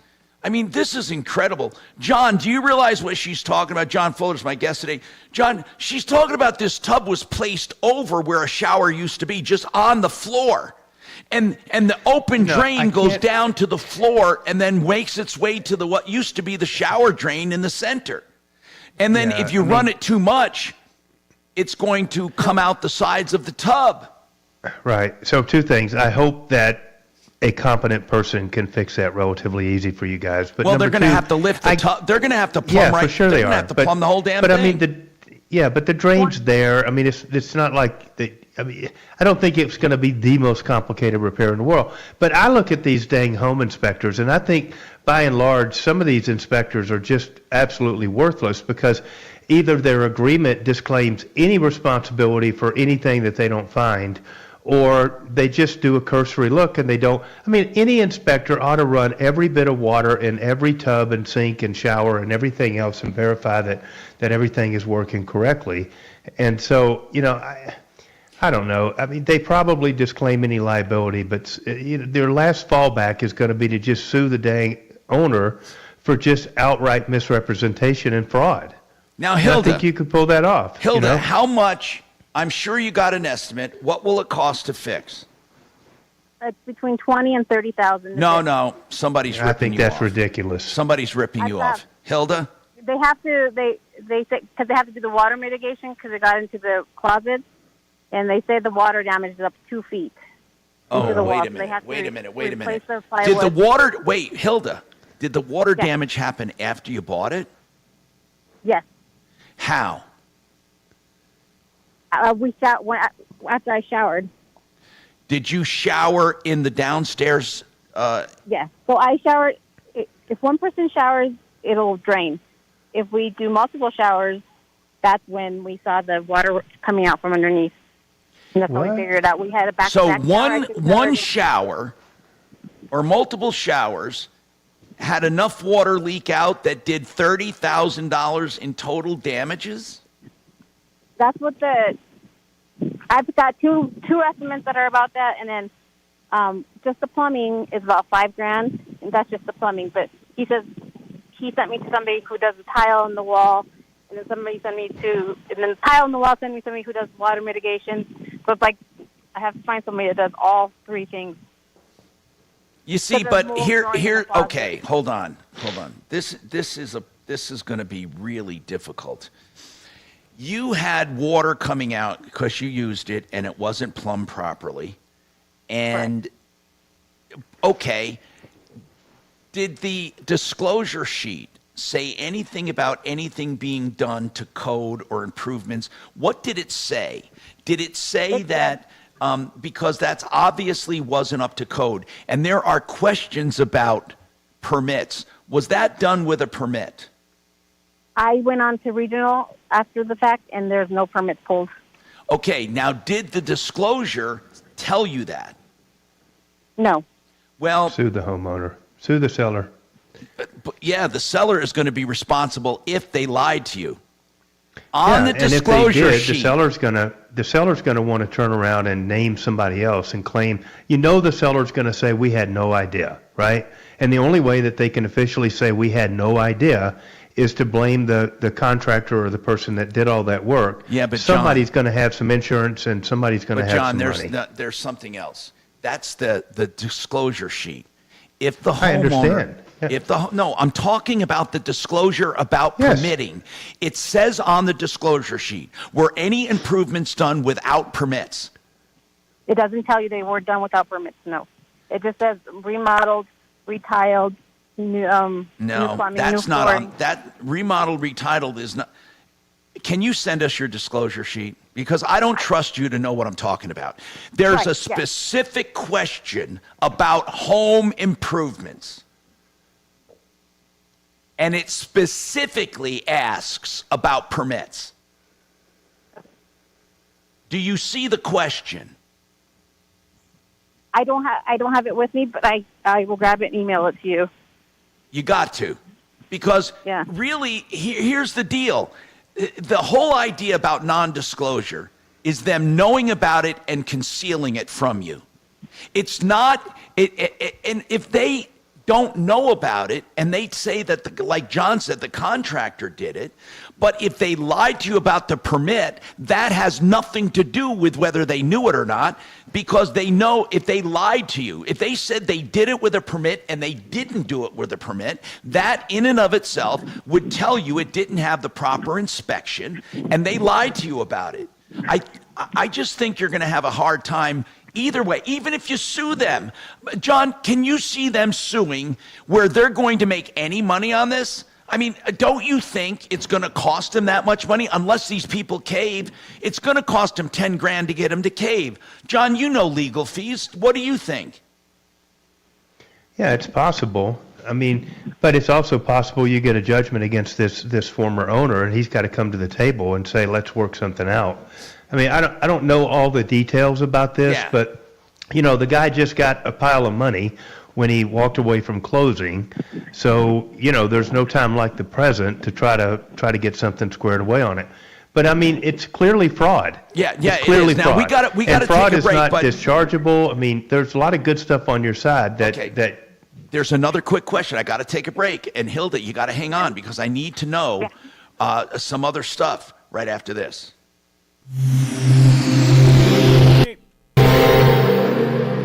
Now, Impact Traffic. This report is sponsored by Dell Technologies. Some slowdowns through downtown for the late morning commute. I-25 southbound showing speeds in the 30s and 40s between I-70 and Spear Boulevard. Let's head west through the Wheat Ridge area. Wadsworth Boulevard northbound. Road work until about 5 p.m. today in the right lane between West 36th Place and 52nd Avenue. We're seeing stop and go back from 32nd and about a 10-minute delay. Otherwise, a pretty standard drive throughout the Denver Metro. Back to I-25 on the north end of town. Southbound before 136, watch out for a stalled semi off on the right shoulder. Fox 31, pinpoint weather, mostly sunny skies, high 61, nice and warm this afternoon, overnight low of 32. The current temperature is 53 degrees. With your Impact Traffic and weather, Mark Swan, 630 KHOW. This year, Dell Technologies wants to help you do amazing things with their best tech. For a limited time only, save on select next-gen PCs like the XPS 13 Plus, powered by Intel Core processors, and more. Save now at Dell.com/deals. We're just talking about bathrooms. If you want to do a proper bathroom remodel, K&H Home Solutions, the oldest home improvement company in Colorado, or one of them, is now offering bathroom solutions as well. They are doing conversions from tubs to showers or shower tubs, and they're doing it the right way. They're doing beautiful bathroom conversions, and you can trust this company, as I have for the whole time I've been in Colorado. They did work for me years ago. Now, I know the new owner, Lee Diamond, and his son. They do a great job. khwindows.com. They will do a free estimate and total sit-down, transparent pricing, efficient one-day remodel options as well. A blend of design, accessibility, and comfort. 303-421-7100, 421-7100. And speaking of contractors I know and trust, GenesisTotalExteriors.com. And that name says it all. Total Exteriors. And Genesis, from the beginning, they'll take your storm damage from roof down to deck, painting, siding, stucco, windows, doors, all of it, and put it all on one invoice and deal with you. Or you may want home improvements. GenesisTotalExteriors.com. Fabulous. Thank you. That's just great. Now,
radio station.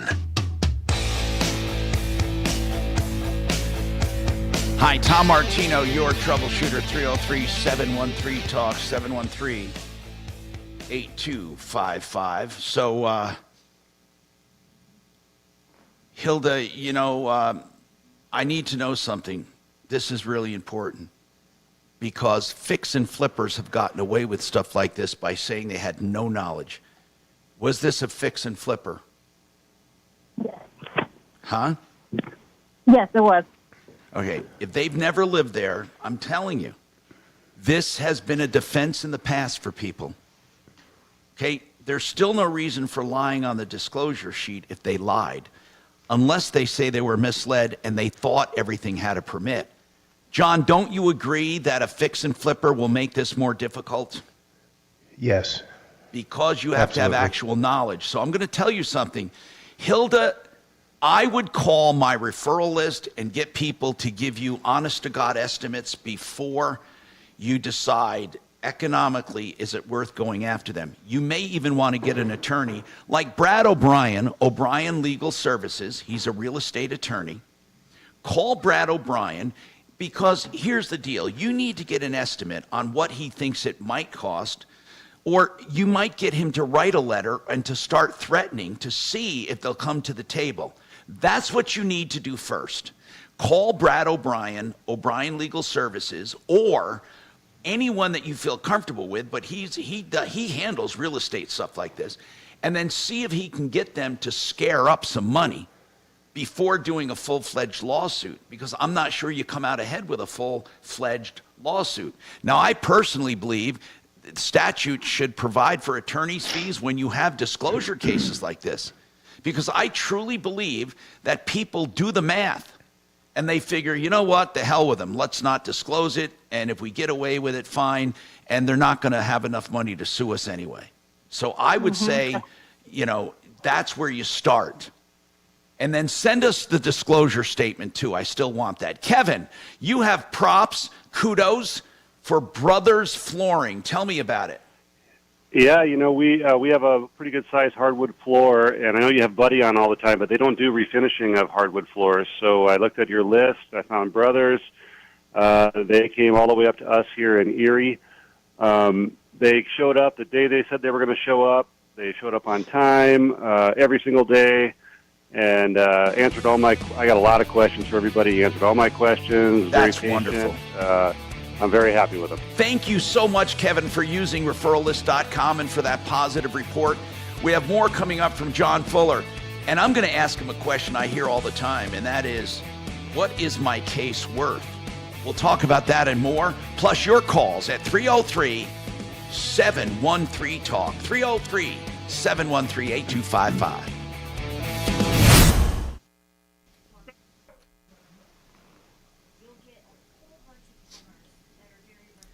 All right, Tom, you got about 6 minutes if you need to go to Brownsville. No.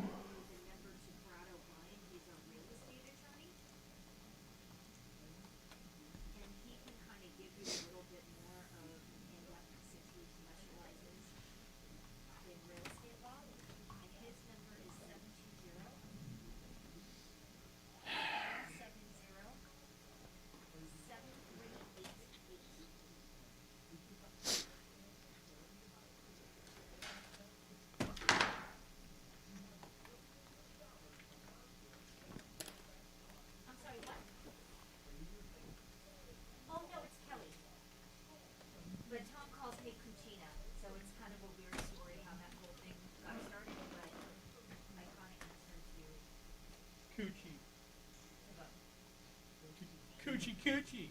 I don't think we ever had a wedding. Not that I'm aware of. No, we had before here. We had Daphne. I don't know if that's who you're thinking of.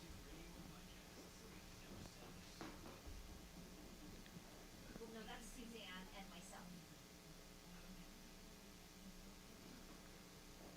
Okay, no problem. Thank you.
applied the facts the way they.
Seconds here, guys.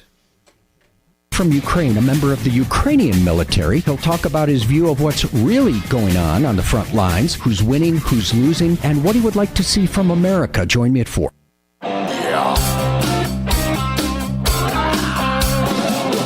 Ripped off, bad news. You need advice so you don't have to lose. We'll come running just as fast as we can. Troubleshooter's gonna help the common man. This is the Troubleshooter Show. Now, Tom Martino. Hi, Tom Martino here, 303-713-TALK, 713-8255. Welcome to the show. Here we are, solving problems for you. And listen, I don't care what you say, but it's truly the only place in the media where this is done anymore. And we have John Fuller with us, Fuller Law. He's a personal injury attorney. And he's on to lend a hand on your calls if you have questions on anything. And then also to talk about personal injury. And one of the things I wanted to talk about, valuing your case. We hear this a lot. Call me and I'll tell you what your case is worth. In fact, I've seen a lot of these kinds of ads. Tell me what your case is worth. By the way, our number is 303-713-TALK, 303-713-8255. I also want you to remember and pass this around everywhere. 303-MARTINO. Because if you call that number, whether we're on the air or not, you can leave a message and we will get back to you. 303-627-8466. Free consumer help, thanks to our wonderful advertisers. Free consumer help, like, for example, waterpros.net, the best water systems at the lowest prices. They help along with everyone else. 303-862-5554. John, value my case. What's it worth, John? That's a really tough question, Tom. I get that all the time, and here's the most honest answer that I can give you, okay? Your case is worth what ultimately a jury says it's worth, as long as there's enough insurance to cover that judgment or proceeds to pay that judgment, okay? So when you talk about valuing a case in the first, week or 2 days, whatever, following an accident. Here's all the things that you don't know that prohibit you from actually giving an honest answer about value. You don't know the full extent of the medical care. You don't know the full extent of the bills. You don't know the amount of coverage that's in place. You don't know about the subrogation rights of those insurance companies and what obligation you have to pay back those companies. We don't know what the policy limits are of the insurance. We don't know whether we have umbrellas or anything else that may provide additional coverage. We don't know about resident relatives and stuff that may be living in your home that could provide additional coverage. There's just simply so many things that we don't know and can't know in the very few days or a couple weeks following an accident. So any law firm or any attorney that tells you that they can go out and look at some jury verdict reporter and look at their AI databases and all this crazy stuff and tell you what the value of your case is just completely full of it. And they're just trying to get your information to sell that to another firm to get you to sign up with them. That's exactly what the entire thing is about. Okay, then I have another question. We hear a lot about multi-million-dollar verdicts. A lot of firms like talking about them. Nothing wrong with that, right? Yep. But what I want to know is, what percentage do you feel, in all your years, what percentage of cases actually pay out? And I mean that because you just said, a verdict is one thing. You could get a verdict. For example, that woman that got a verdict against Trump, he has the wherewithal to pay $82 million. Now, he'll appeal it, but he has the wherewithal to pay it. So when you get a verdict against Trump or against someone, that has the ability to pay, that's a good thing. Or you get it against an insurance company that is obligated because of the coverage, that's a good thing. But I think the great secret here is how many verdicts go unpaid. Yeah, and I don't know any particular statistic on that, but I suspect it's more than a few because, if you have insurance coverage, great, you're going to get that paid. But, if it's an excess verdict where the verdict is greater than the amount of coverage, there's all these issues that are going to require additional litigation. It could be years and years and years.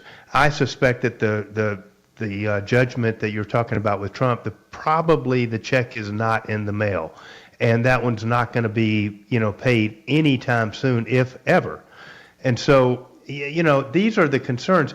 The other thing to be aware of is that there are caps on different levels of damages in Colorado, and we don't need to go into them because there's a number of them depending on the type of case and the type of damages. But recently, there was a $30 million verdict that was well-deserved and strictly based upon the evidence, and it was just a catastrophic case, that the application of Colorado's law cut $14 million of that verdict off just with one fell swoop. And so, we really have to ask ourselves about whether those caps are appropriate given, the fact that we do trust a jury to listen to the evidence and come up with an answer of what it's worth. But the reality is these companies could drag these things out forever. They could run down and file bankruptcy. There's so many factors. So just getting a verdict is not the end of that's not the be all and end all. And sometimes a bird in hand is worth a lot more of them in the bush. Okay, I want to know something as far as bankruptcy. Are all personal injury lawsuits subject to bankruptcy? Is it that easy? They are subject to it, but only certain types of damages can be wiped out in bankruptcy. So if you have damages based on fraud or you have damages that are what we call punitive damages, those are not going to be dischargeable in bankruptcy. Damages to the extent that you have insurance coverage are not going to be wiped out in bankruptcy. So there's a lot of exceptions, but the bottom line is if you get a massive judgment against somebody that has nothing, there's a pretty good likelihood that you're not going to ever get anything, and whether they declare bankruptcy or not, you're still just, it's just a piece of paper. So when you look at a claim, and I want people listening to know this, because you have to have several elements. First, you have to have liability, right? You have to look at it and really feel someone has a case. Second, you have to have a bad guy that has either insurance, or a reliable person that has insurance, or wherewithal, personal wealth. Yeah. Let me ask Yeah, you. we have to have liability, meaning we have to have somebody else at fault. You can't recover when you're at fault. We have to have damages, obviously, that were caused by the accident. So that means you can't necessarily take a pre-existing condition and make it, the responsibility of the at-fault driver. And then once you have liability and damages, we have to have insurance. We have to have collectability, and that may mean individual assets, but most of the time it means insurance. And so the biggest tragedy in the world is having catastrophic injuries and either no or state minimal limits of insurance, which is just a paltry amount that really does nothing to help you out. John Fuller, myaccidentlawyer.co. Teresa, what's going on with you? Hello, Teresa. We have lines open at 303-713-TALK, 713-8255. Teresa, what's happening? Tom. Hi. Well, I was listening to you about the HOA issue with the roof damage from the hailstorm last summer. Yes. And our HOA of 58 townhomes is experiencing the same thing because the deductible was 10%. But in fine print, discovered recently, there was also a $47,000 additional deductible per unit. Now, wait a minute. So, why is there an additional amount? It's in the fine print. In the fine print of the insurance policy? Yes, $47,677 per building. Additional wind, hail deductible. Oh, yeah. You know what? Compass mentioned this, that many insurance policies are now being written with two kinds of deductibles. One for regular losses and one for hail and wind loss. Right. Because hail and wind is so plentiful, they up the deductible for that particular loss. So you're saying where you live, if you have a hailstorm, that building has to meet a deductible of that much money first. Well, I guess the entire loss for all the buildings reached a number that was in excess of anything our HOA has. So in other words, you have 58 units, 58 buildings, did you say? No, divide that by two. It's a townhouse neighborhood. Okay, so how many actual buildings do you have? 26. Okay. Or 24. Yeah, 26. Yeah, 26. So if you have 26 buildings. Buildings, yes. Okay. Each one of those has a deductible. Well, it says per building, yes. Yeah, but, okay. And so that's an enormous deductible.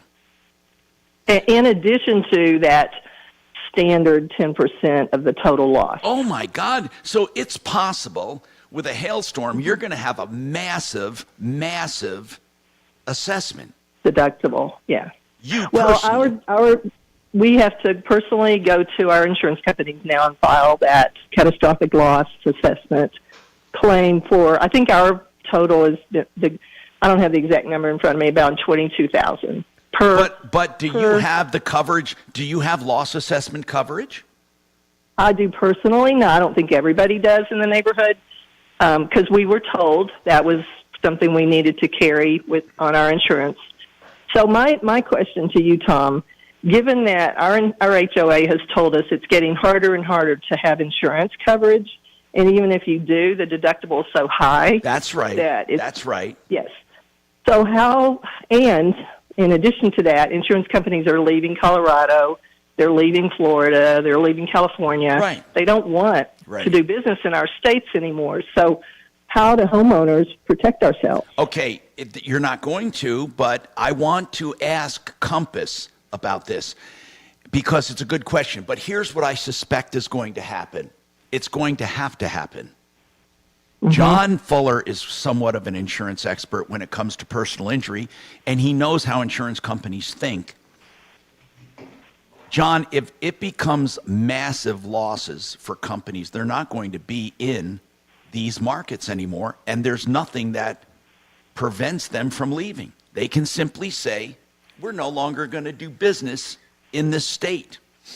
So, and they do that. Okay, so what happens? The answer is the government must step in and become an underwriter to a certain extent. They had to do that with flood insurance on floodplains. Right. They had to subsidize because I suspect if it really gets bad in the future, we will have hail belts much like you have floodplains. Hail and wind belts possibly, or hurricane belts, or earthquake belts. And these will be rated as in certain risk patterns, and then you will be eligible for subsidized insurance. I think that is the only way this goes. John, do you think that's possible? Well, you only have to look at areas like Florida and stuff where that's exactly what's happened on the hurricane insurance, where you have big companies like Warren Buffett and stuff that just completely pull out and say we're not insuring property anymore in this area. Eventually, there's nobody to write that insurance, and the banks that have all this collateral, it becomes a crisis for the government, and so they have to step in, and that's what they did in Florida. So they'll do it everywhere else if they have to. Now, in Florida, do you have subsidized insurance for hurricanes? It's not subsidized, but there is a thing called citizens insurance, which is basically a government insurance cooperative, I believe is the now here's where, describe it. and this is why the government, in very few cases can the government do anything right, okay? But here's why insurance can work with the government. And there's one big word. One word will describe why the government could do this and make it work where another company can't. And the word is profit. Well, yeah, because if the Citizens Company in Florida, to use it as an example, if they take a massive loss one year, which they did last year, they just simply pass that along to their consumers, and everybody across the entire state's rates go up the next year. They took a bath, but they don't have shareholders. They don't have to make a profit. Right. If they lose money, they just add it on and collect more from the but guys it's a the dead next go cost around. kind of thing. In other words, it's a cooperative. There's no profit incentive. Now, by the way, I love profit. I think profit's a great thing. I personally feel, and I don't know if I've ever expressed this, while I love free enterprise and while I love profit motives, I don't think it belongs in the insurance industry. It just doesn't, in my opinion, because you should not profit on people's misery.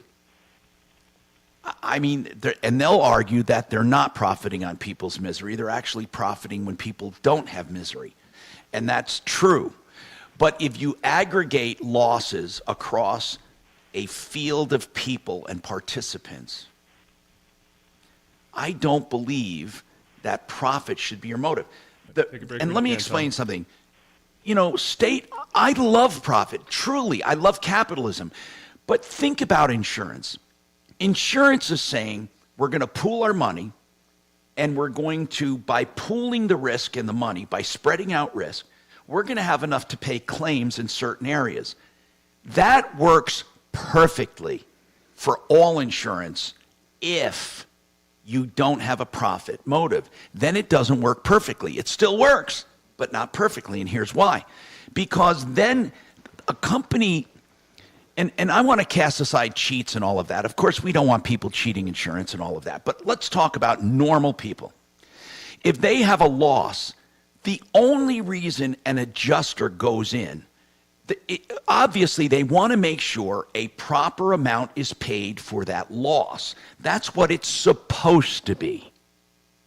But with insurance companies now, it's not just to see that a fair price is paid for the loss. It's to see that the insurance company maximizes profit for shareholders. I believe the only shareholder should be insurance participants, in other words, clients, and there should be no profit. Now, a shipbuilder had this idea once and did what I consider one of the most perfect health insurance companies in the world at the time. It's changed a bit. There's still not a profit incentive. It's changed a little bit. But Kaiser is a perfect model of health insurance. So is Medicare. What I mean by that is there's no profit. Where you get into a problem with Kaiser, it could be, is overpriced or overpaid people who get overly compensated maybe. But that doesn't happen as much as it does in a private insurance world. I just like the Kaiser model. And I think when you aggregate loss over a large pool and take away profit, then you don't have people increasing other people's misery to make more money.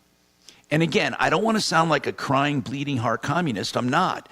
And it's not socialism. I'm talking about paying our way. But the whole notion, by the way, of insurance, is aggregating or spreading out risk. That's the whole notion. But when you add profit to it, it really becomes almost an impossible dream. Right, I don't know. Break, Tom. I got to take a break. We got more coming up.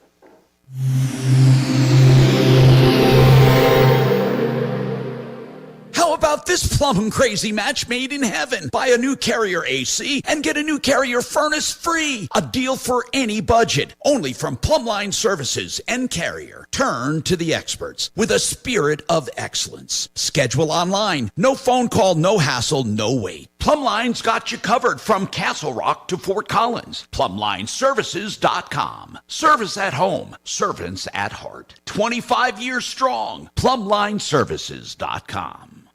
I love Plumline. They're such great people. Hey, I also love Lazy Days RV. LazyDays.com. That's easy to remember because that's what it is when you have a Lazy Days RV. They have a beautiful maintenance facility up at I-25 and exit 240 that can accommodate any size RV. And they do both the house of the RV and the vehicle of the RV. It's good to have a place that can service. They were our friends at Century RV that merged with Lazy Days. They're now Lazy Days of Denver at Longmont. They also have best prices on new and used RVs and great trade-in values. Everything you want for RVs. LazyDays.com.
10 seconds, Tom.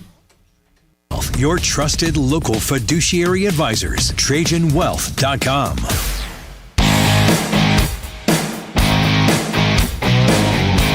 Hi, Tom Martino, your troubleshooter. 303-713-TALK. 303-713-8255. I can't stress enough how bad it is in the condo and townhome development market.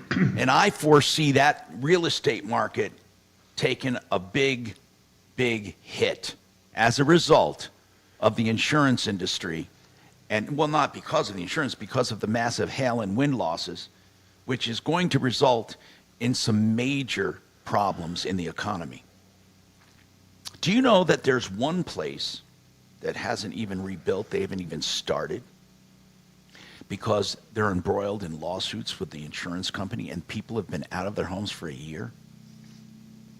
Phil, what's going on? Hey, sir? Tom. Hey, man. Hey, Tom. Thank you for referring me to Icon Eye Care over a month ago. Did you for go there? cataract surgery.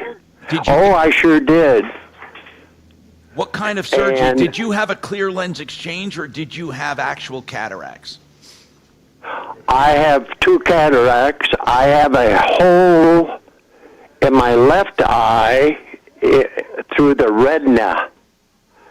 So I have to go to Colorado Retina for over a month yet. Now, Phil, let me ask you because- something. So you went to be Yeah. examined by Icon and they found these problems before surgery, right?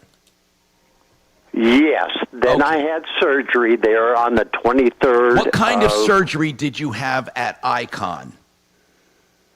Well, evidently it was they took out the lens and put in a new lens. That's Okay, all well, I know. what I'm asking, Phil, did you have cataracts when you went there? Yes. Okay, so you had And I cataract had surgery at Icon. Right. Okay. And And did they do a good job? You said you have a hole in your retina. That's I not. think so. I think so. Okay, but the problems, really Phil, I want to get right to this first. The problems you're having now are not as a result of Icon. They're just. Are they coincidental or what? Well, my left eye, I don't have surgery on it yet. The right eye, I had the cataract done. Okay. I can see a little bit. I wanted to get a. Phil, you still close-up haven't answered me, so because- I'm sorry, I can't move on. You had No, go ahead. You had cataract surgery in your right eye, is that right? Yes, sir. Okay. Is that eye healing okay? Yes, it is. Can you see out of it? Yes, I can. Okay. Now the left eye, you did not have surgery. Is that the one where you're having issues? Yeah. What kind of retina issues is- are you having with your left eye? The left eye is some kind of a hole or inflammation or something. Whatever. The retina is collapsed or something, and I have to keep taking these drops until March 29th. And then what? Then I go in, and then the retina doctor will check me out and see if I'm a candidate for cataract surgery. Okay, I get it. So they're trying to heal the left eye first before you do surgery. Yeah, and it's driving me nuts because I'm just seeing wavy lines, and it's foggy. Everything is just like a war zone. Okay. And I can't figure it out. Well, you're going to, what retina place are you going to? Colorado Retina? Yes. So they have a pretty good reputation. Over off of Independence, I think. Yeah, well, they have a Colfax good or something like reputation. that. So what are you Yeah. calling about? For another recommendation? No. I wanted to follow up on let you know where I'm at on this because you were the one that referred me. Do they say there's hope for your eye or nothing? Or what? Oh, yes. The surgeon says that she's hoping that I don't have to wear glasses ever again. But she didn't Colorado know for Retina. sure. You're calling about Colorado Retina Associates, right? Yes. Which doctor are you seeing there? You know, I can't think of his name. I've only seen him about 3 times. I just can't recall his name. Let me tell you something. They have some of the best. This is one of the best places you can be for retina. Right. One of the best. Hey, have you thought about wearing a patch on your eye so you only have one good eye? Doc, on my regular lenses that I have, my glasses, I popped out the lens on the right eye so I could more or less see out of the left eye, but I can't see out of the left eye because it's all cloudy and wavy and everything else. Like I said to Tom, it seems like looking through a war zone, you know, being in a war zone. I hate it. So I'm doing 4 drops a day on that eye for at least another month or so before I can have cataract surgery. But it's just driving me nuts. Well, you know, it's one of those things that you just have to go through. Overcome it. But here's what's wonderful. They have a lot of advancements. They have a lot of advancements that will really, really help you. And Colorado Retina is the best place you can be. So I would have recommended them for you. I'm glad you found them. And thanks for the update, Phil. Yeah. I want to update you again on my left eye after the end of March. You're going to be pleased. I mean, they would tell you if they thought you had no hope in that eye. They would tell you that. That's what I want to do, Tom, is call you back later on when I have that surgery on the left eye and everything and tell you, good, I'm alive. I'm alive. Thank you, Phil. 303-713-TALK. 303-713-8255. So I want to talk to John Fuller again, myaccidentlawyer.co. Right after this, I want to, people say, Tom, while you can't value a case really until you know where you can collect and all of that, are there some cases, and this is a good question, where it really doesn't pay to pursue? I mean, or not for the patient, but for the attorneys. Do they sometimes say, look, you're out of luck? We're going to talk about that coming up.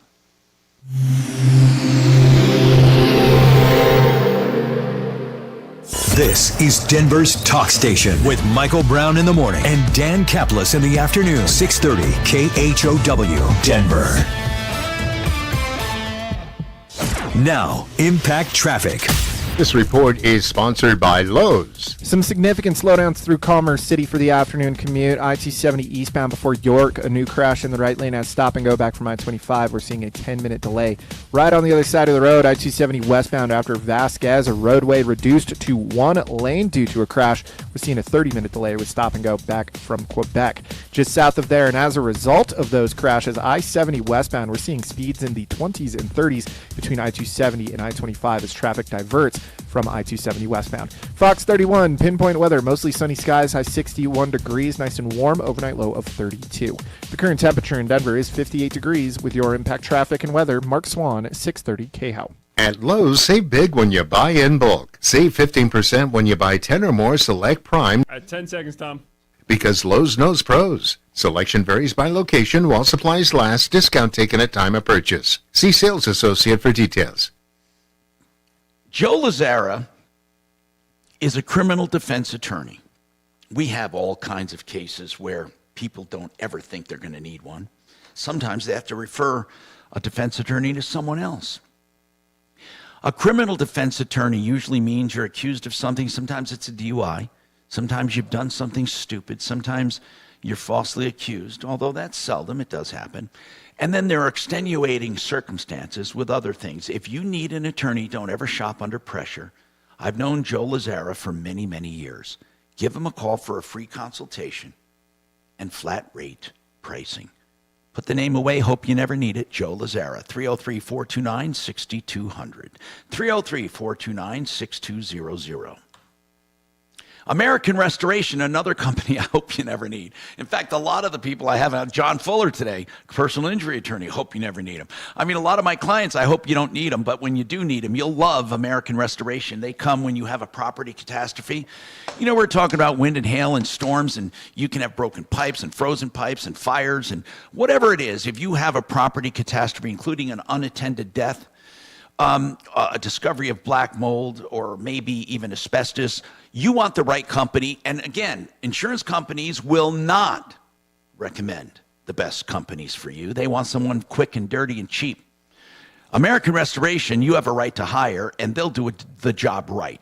American Restoration 24/7. Call them at the first sign of a problem. They'll help mitigate and rebuild to the extent you want them to. They put you in control. 8337-AM REST. 8337-AM REST, or online, amrest247.com. Get him, John. John? What? Hey, Tom. Yes. Tom, what did you have in mind when you were talking about that, like cases that we would pass on or something? Okay, not pass on. I just want to know, are there cases where simply it's just not worth pursuing because there's no place to collect? I mean, what do people do? Gotcha. Yeah, I mean, there's got to be a reality like that in some. Wouldn't that be a heartbreak where somebody has the greatest case in the world, but they can't go after anybody? Got it. I'm all over it. Man.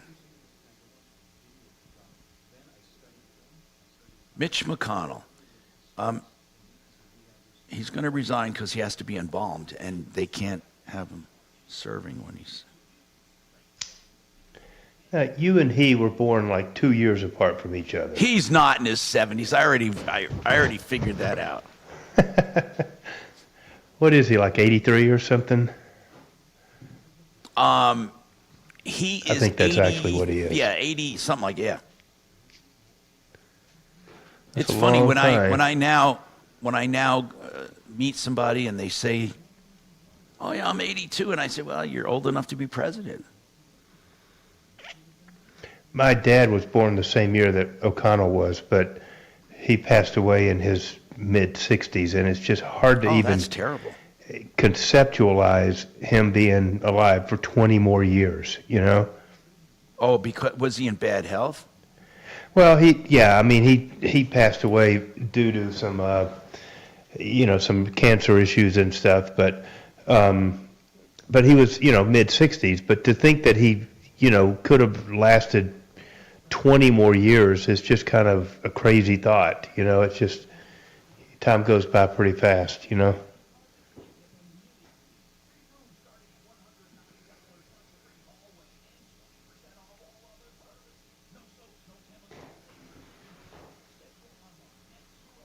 Well, so that's, by today's standard, that's pretty young. I mean, what did he have cancer or something? Yeah. Oh. It's something about smoking like 2 packs of cigarettes a day for 50 years that kind of shortens up your expected lifespan, Man, that will do it, won't it? Crazy, right?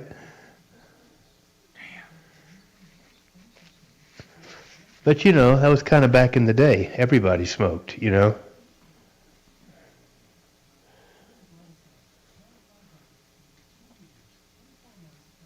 We grew up in the era where we were in the back of the closed window station wagon with 2 parents smoking, and I know. We were gasping for air in the back seats and everything.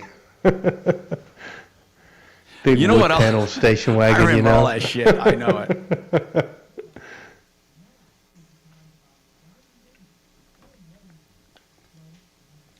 10 seconds, remember guys. it well.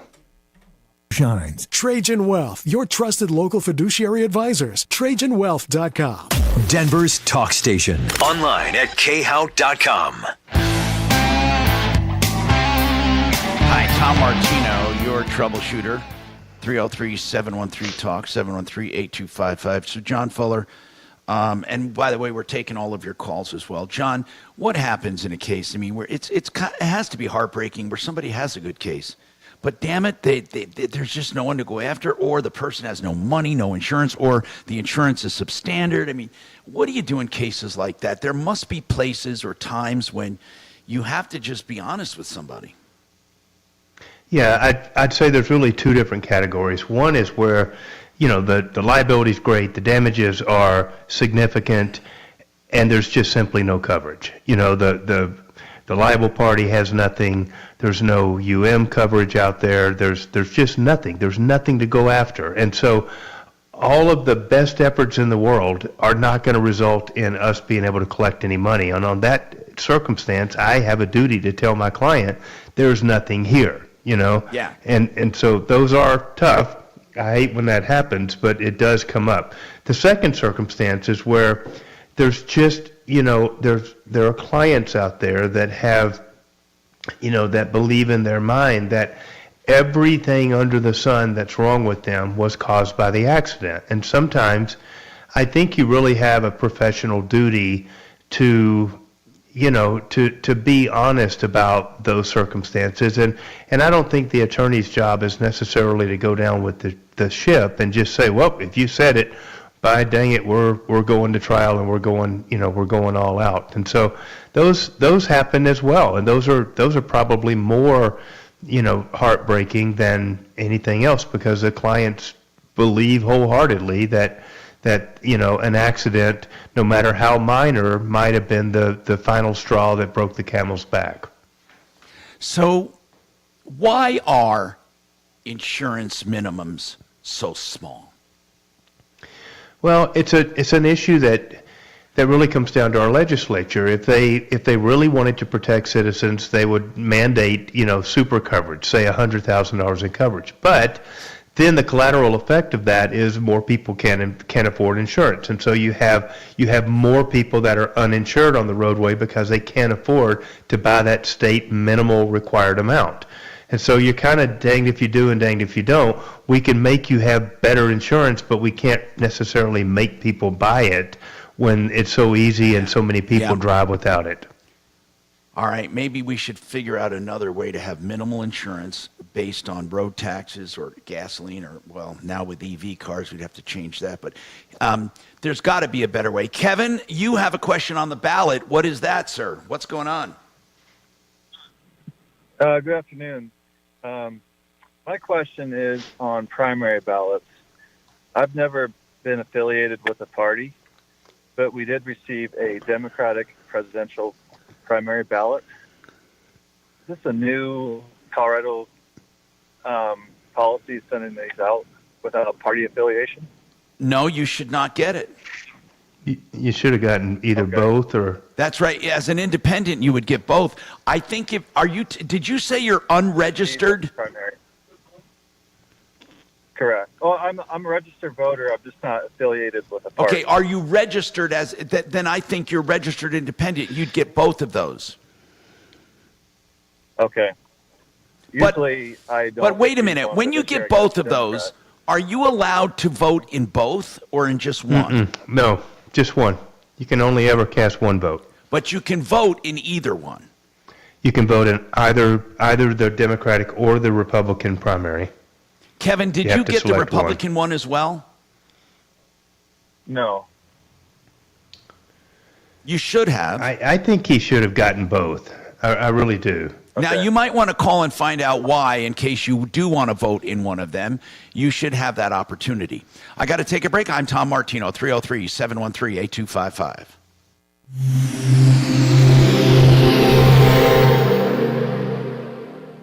Now, Impact Traffic. This report is sponsored by College Invest. Some significant slowdowns through Commerce City for the afternoon commute. I-270 eastbound before York. A new crash in the right lane as stop and go back from I-25. We're seeing a 10-minute delay. Right on the other side of the road, I-270 westbound after Vasquez, a roadway reduced to one lane due to a crash. We're seeing a 30-minute delay with stop and go back from Quebec. Just south of there, and as a result of those crashes, I-70 westbound, we're seeing speeds in the 20s and 30s between I-270 and I-25 as traffic diverts from I-270 westbound. Fox 31, pinpoint weather, mostly sunny skies, high 61 degrees, nice and warm, overnight low of 32. The current temperature in Denver is 58 degrees. With your Impact Traffic and weather, Mark Swan, 630 KHOW. It's tax season, which could be saving 10 seconds, Tom. savings account with College Invest. Not only will you be saving for college, you could earn a Colorado income tax deduction for 2024. Start saving today at collegeinvest.org. All right. one of the things that you really need to do is plan for retirement. And that means more than just having a 401k, an IRA, or something like that. Those are great. Those are elements. You need insurance too. A will. You need all of this. Retirement Planning Center of the Rockies, they're a sponsor of this show, and I am a client, a paying client, and I'll tell you why. First of all, the fees are built into some things, and they're so small compared to what they have saved me. And they can save you time, trouble, and money. What they do is put together the elements of a retirement plan and help you understand how to make income, how to make investments last, and what to do in your later years. They're your quarterback. They're mine. And you should meet with them to find out what they can do for you. It costs nothing with no obligation. rpcenter.com, Retirement Planning Center of the Rockies. rpcenter.com, 970-663-3211. 970-663-3211. The Art of Granite wants to do your countertops right now, and they'll do a quote on the phone right now if you give them a call. You know why? Because they do business in a very simple way. They tear out and haul away free. They do wholesale on all materials for the countertop. So they fabricate and install it. So they need some square footages, maybe a pick or two of the installation to make sure it's not cattywampus. And then they give you a price. And that price doesn't change much by a few bucks here or there. Theartofgranite.com, get your price. You will love the way they do business. 303-386-5919. Any countertop material, 303-386-5919. Speaking of remodeling, K&H Home Solutions not only can do, of course, your window, siding, doors, and more. K&H has what you're looking for when it comes to bathroom remodeling. And I love saying this. They're one of the oldest home improvement companies in all of Colorado. I met them 40 some odd years ago when I came here, 45 years ago. Still going strong. And by the way, they've been around 65 years. They have had 3 owners. I've known all of them, including the current owner, Lee, and his son, and they do a great job. They're doing bathroom remodels now. Call for a free estimate on your bathroom, whether you want the whole thing or just the shower. Maybe you want to take out that old ugly tub and do a beautiful new shower. 303-421-7100. That's khwindows.com. That was their original name, khwindows.com, 421-7100.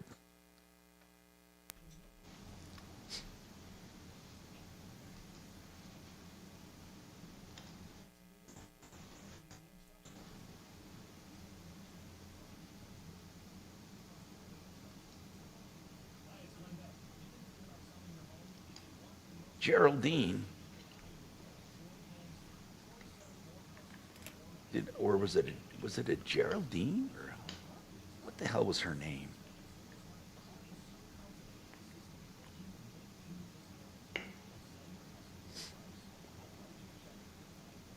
Geraldine. What the hell was Geraldine about? I forget. You sent me information on Geraldine.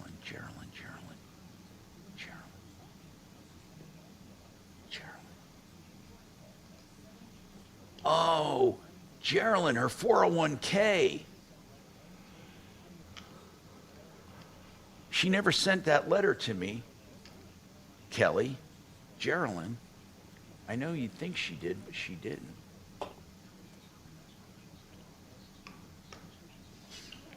Hey, Kelly? Yeah. Geraldine never sent me her 401k letter saying it was transferred somewhere. And she said a company took it and... Geraldine? Oh, sorry, go ahead. You mean Geraldine? Well, it says here, Geraldine Fenner, Westminster. Right. That's the one with the 401k. Yes, and it's Geraldine, and she was supposed to send me the letter saying that it was being transferred to another place. She never sent that to me. No, you have it in your inbox. The only thing she could do is take a picture of it, so it's really rough. Okay, but it's in my inbox because the only thing I have from a Geraldine is that one that you sent. Oh, wait. Hold on. Nope, I don't have it. I'm looking for it. Geraldine Fenner, yes. Well, then can you send it again? Because the one that you sent me does not have an attachment. I promise you, there's no attachment here.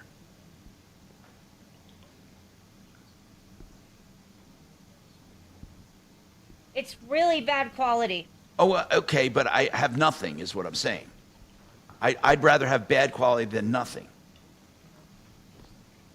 Okay, I just sent it to you. You got to click on her email because she sent it from her Android. No, I got it. I will when I get it. I will do that. You just sent it. Should be at the top of your inbox. Okay, I will wait to get that. It takes a few minutes.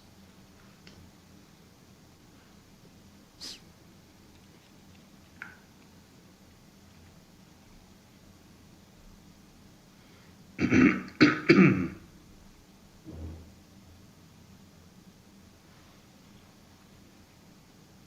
where the hell is my... Why isn't it coming through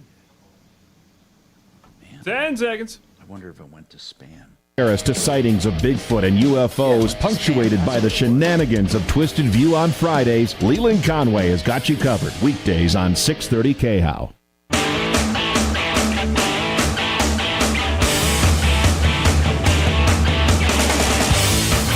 Hi, Tom Martino, your troubleshooter. 303-713-TALK, 303-713-8255. I think we took Kevin's call on that, right? Yeah, on his ballot. So, yeah, if you're an independent, you'll get both primaries, and you're able to vote in either one, but not both. Some around the country, they're doing all kinds of tricky things on both sides. They're either registering independent so they can screw up the other one, or they're registering as a party member to screw it up totally. I don't know what's going to happen this year, but man, is it going to be a wild ride. And I guess the biggest thing, I'm wondering, what do people do? Now, we just had another state take Trump off the ballot. So what happens? I mean, if the Supreme Court comes back and says he should be on the ballots and we pass the primary, I mean, don't they have a tickler in their file saying, by the way, we have a deadline coming up? Like, when is the Colorado primary? When is that happening? And on these absentee ballots that people are filling out, what happens? Is Trump in there right now? Can they vote for him or not? Do you know, John? Yeah, he's on the ballot. So he's on the ballot even though he was supposed to be taken off the ballot. Why is that? Well, they stayed it until the Supreme Court rules on it. So he was and always will be on the ballot until they rule. And if they should happen to rule that he's ineligible, then all of those votes will just be, negated. Is that the way they're doing it in the other states then? Yep, exactly. When are they going to rule on this damn thing? I kind of thought, based on everything that I heard, that we were going to see an opinion real quickly. I would say even potentially like tomorrow. We're coming up on Super Tuesday next week, I think, isn't it? So I would expect to have it real quick. And then John, don't they like to do these on Fridays? That's what they do a lot of times. Then they don't have to take flack. That's right. Also, I heard that they put off the decision on immunity, which will in effect postpone all those criminal trials. Yeah, they're going to actually hear the hearing on April 22nd. So yeah, that's you're not going to see anything happen until the prosecution. Yeah. More coming up.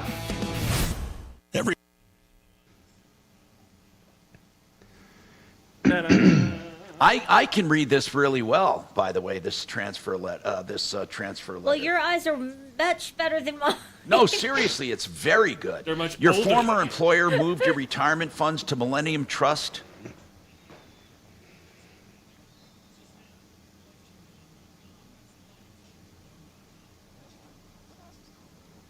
I can get her back on the phone because we're slow. Yeah, get her back, because I now that I have this, I don't. It's not a scam at all. She has to do this code. I'm telling you, this is a legit thing. And Millennium Trust does not have a lot of complaints.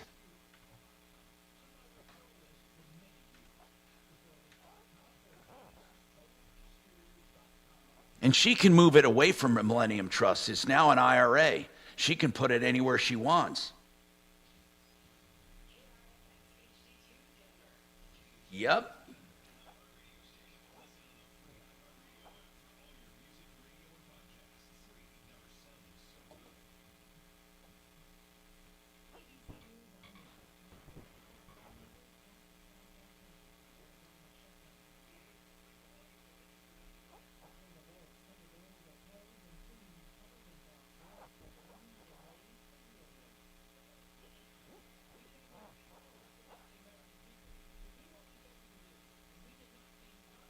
Hi, Caroline. This is Kelly over at the Tom Martino Troubleshooter Show.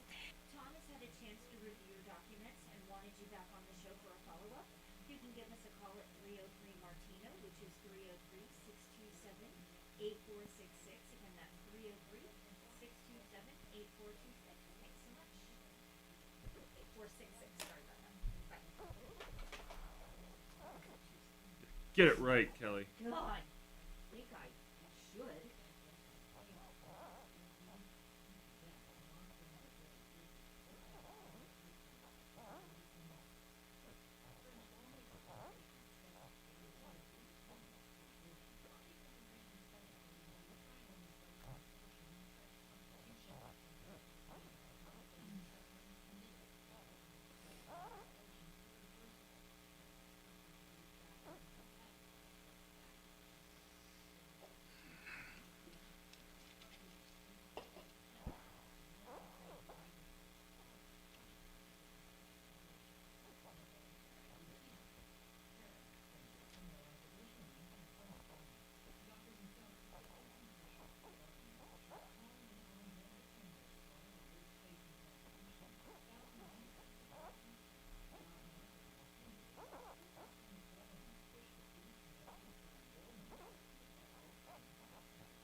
10 seconds here, guys.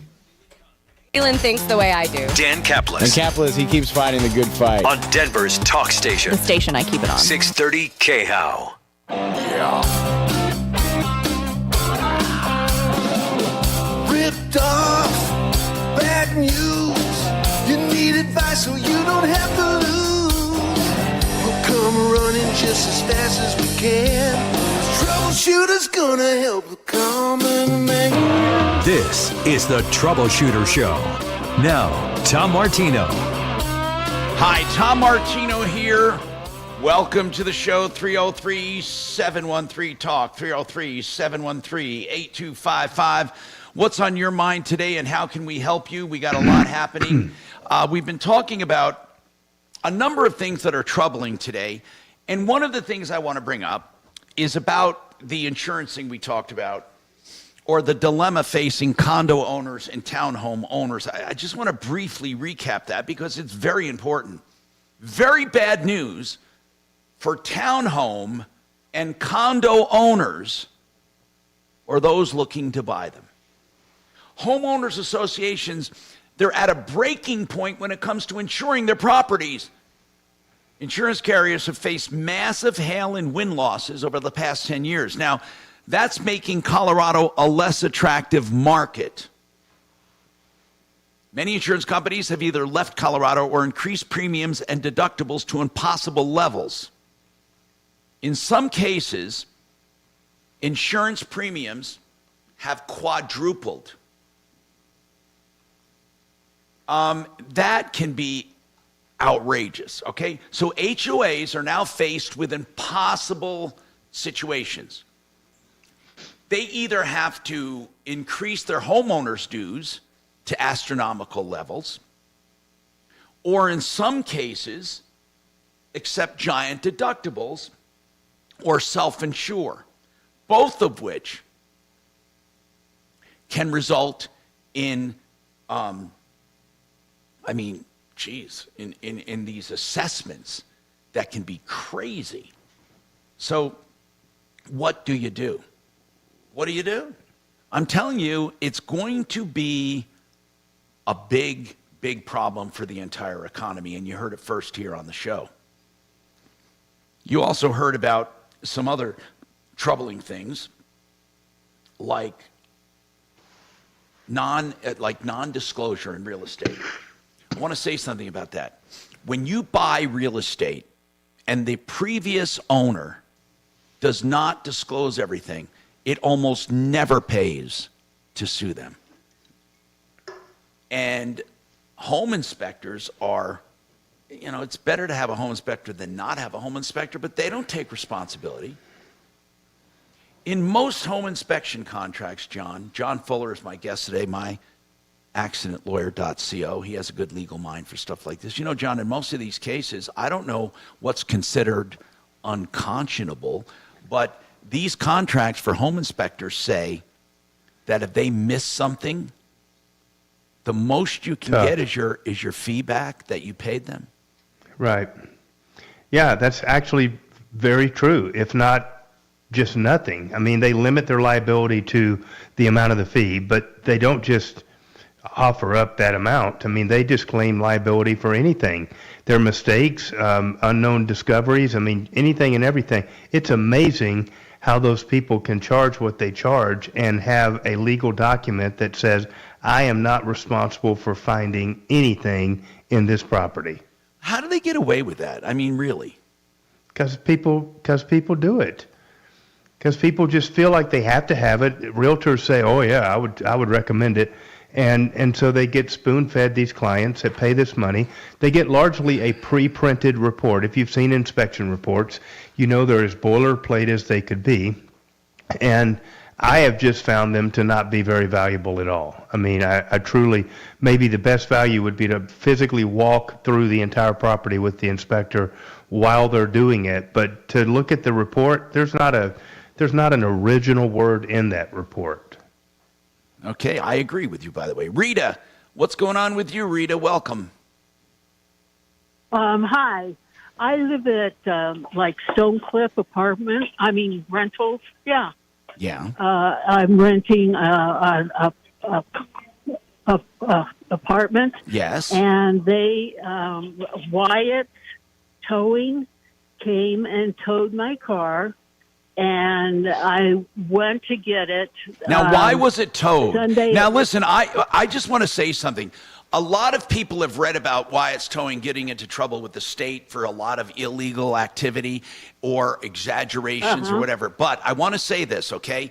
I don't want people believing that every tow Wyatt's does is illegal, or that they can get out of being towed. There was a problem with Wyatt's, to be sure, and the state came down on them, to be sure. However, you still have legit tows going on every day, depending on the apartment complex. So Stonecliff Apartments, you were towed, but I need to know why you were towed. Okay. They told me it was, I guess they had a digital thing for your car where they registered it in the apartment complex. Yes. And you were supposed to have that legally to register. And the problem is I never heard about that. Okay. I never heard about registering my car. Okay, now Rita, how long have you lived there? Yeah. 1 year, February 1st. Okay, now Rita, how do they know if you're registered? Is it your license plate, or do you have a tag you put in the window? How do they know? I guess it's the license plate. Okay, Rita, listen. This is a bad situation, and I'm going to tell you why. If that complex has a policy where you have to register your car online or with the office, and your license plate is on a list, if that's the case, then you have to do it. Now, I know what you're going to say. You're going to say, I didn't know about it. If there is at least one sign in that parking lot that alludes to that, or other residents know about it, you're going to have a tough time proving that they never told people. You see, you not knowing about it is not a good enough excuse. You have to show that no one knows about it. Yeah. Now, well, Rita, one of the girls said, Rita, do a lot of people know about it? Are there signs up? Be honest with me, because we're going to find out anyway. I am. So tell me, are there signs up that say cars, must, anything at all that warns you? Okay, no, I hadn't seen anything, no. Okay. There's no signs anywhere in that parking lot. If there are no signs there, then they can't tow you. So now you can take him to small claims court and win. So I don't even have to move on. If there's no signs, you won already. Okay. You can win. You'll absolutely win. If there's no, that's the very first thing I ask. If there are any signs, you said no. So I'm going to believe you. And if there are, is this the one in, by the way, Greenwood, in Aurora on Greenwood Drive? Yeah. Okay. And you say there's no signs anywhere. Well, I can go home and drive around. You need to. You need to, because, listen, this can help you. If there are no signs anywhere, this can help you. Now, it looks like a pretty nice project there. It doesn't look bad. So, and I don't see any signs from this Google map. I don't see any obvious signs at all. I'm not saying they're not there. I don't see any. There have to be signs, okay? At least warning people. I'm looking at the entrance here. I don't know. Is it gated, by the way? No. Okay. So what about, hey, Deputy Doc, would you call over there and just say we have an inquiry? And just, we don't have to be confrontational. Can you ask them if there are signs about being towed? Absolutely. Ask them that. And ask them how they let residents know.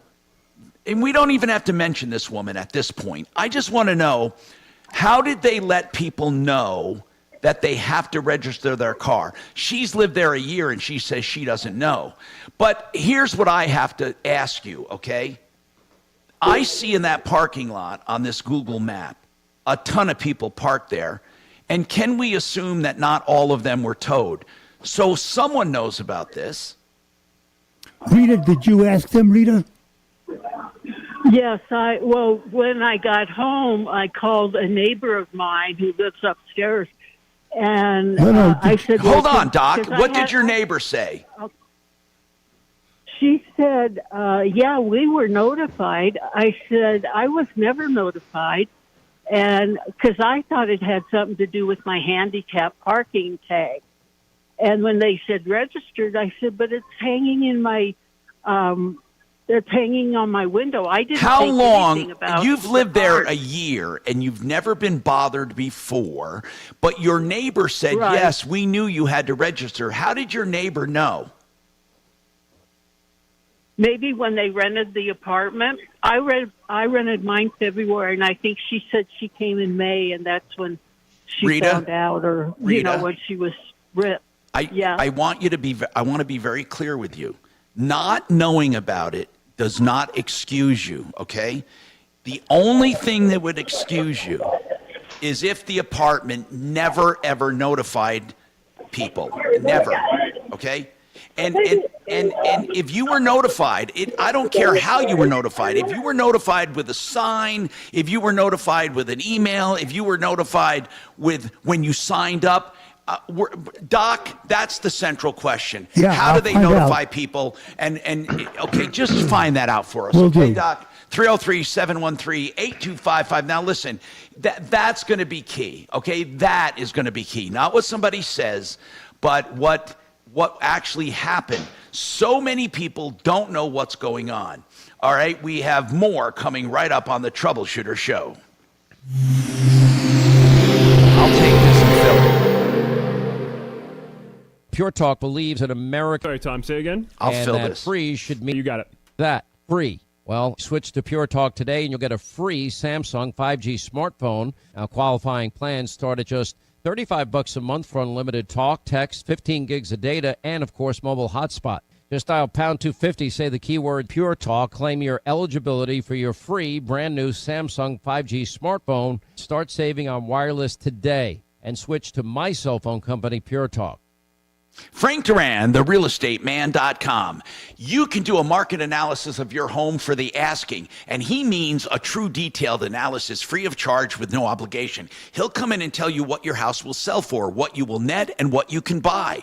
All of that is free of charge. It involves photos and it involves measurements and comparables and all market conditions. Frank Duran, therealestateman.com, 303-920-1622.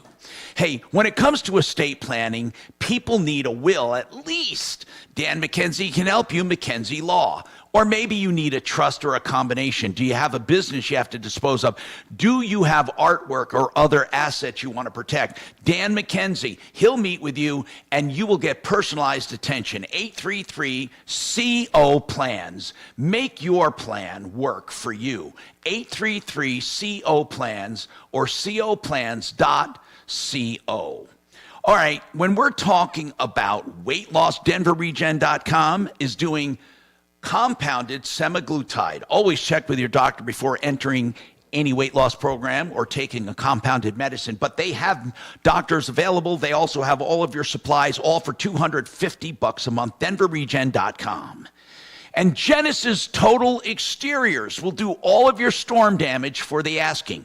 All you have to do is say, help me out. They will do the roofing, the fascia, gutters, downspouts. They do siding, stucco, everything, all on one invoice. GenesisTotalExteriors.com.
No, everything is off. Your YouTube is off? Yeah, 'cause it's on program. They're still going to be able to hear you. Okay.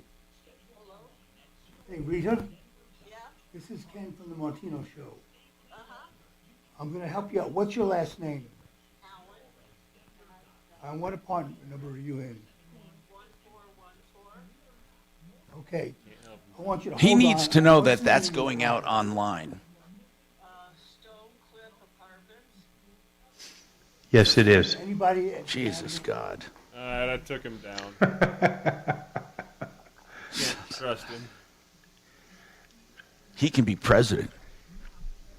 Yeah, it might as well be. Hey, at least he can walk upright, so that's a good thing. I trust Doc on stairs more than I do the president. Well, you know, Trump is supposedly not pulling those middle-aged women. At least Doc can get that, demographic, The upper end of the middle age, the 65 to 80 range or whatever his target age group is.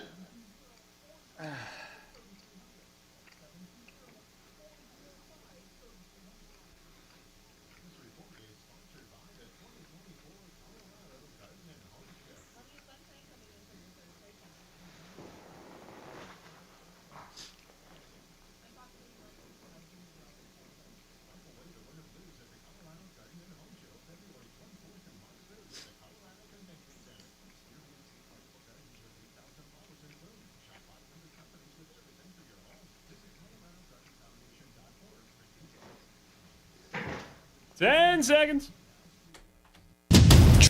Wealth, your trusted local fiduciary advisors. TrajanWealth.com.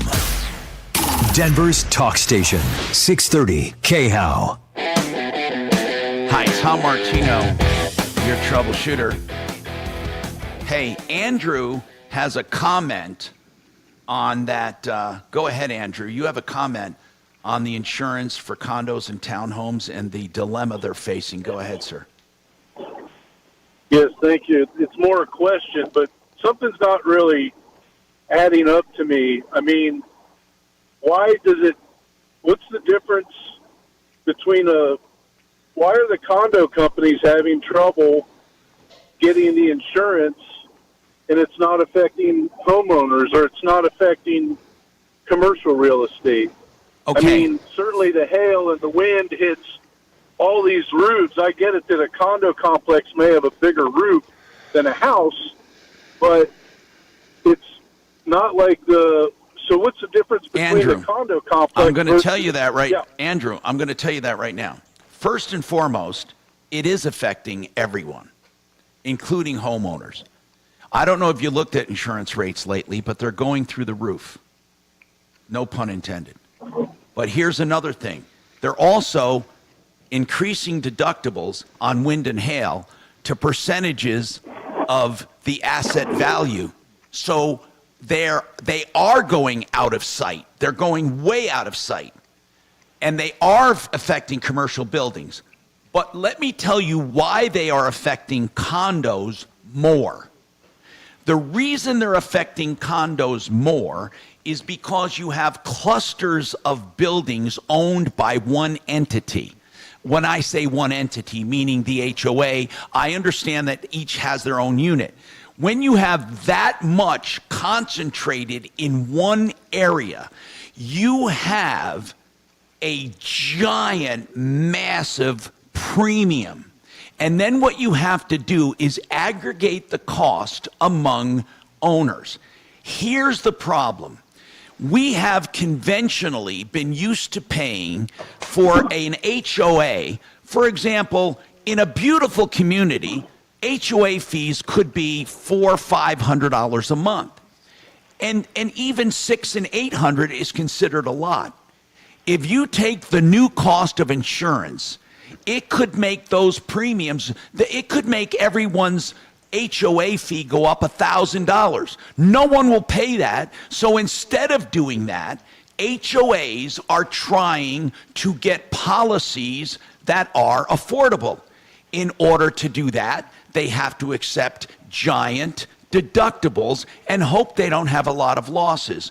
Or worse, they self-insure. As a result, when a storm hits, that deductible has to be aggregated among all of the owners, which results in a loss damage assessment.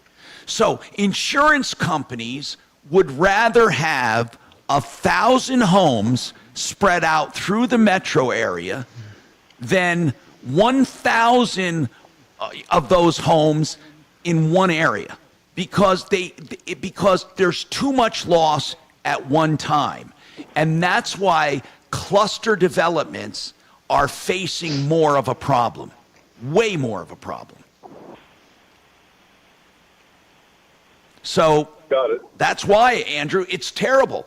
And let me tell you, the real problem here is a lot of people buy condos and townhomes because they can't afford the expense of a home.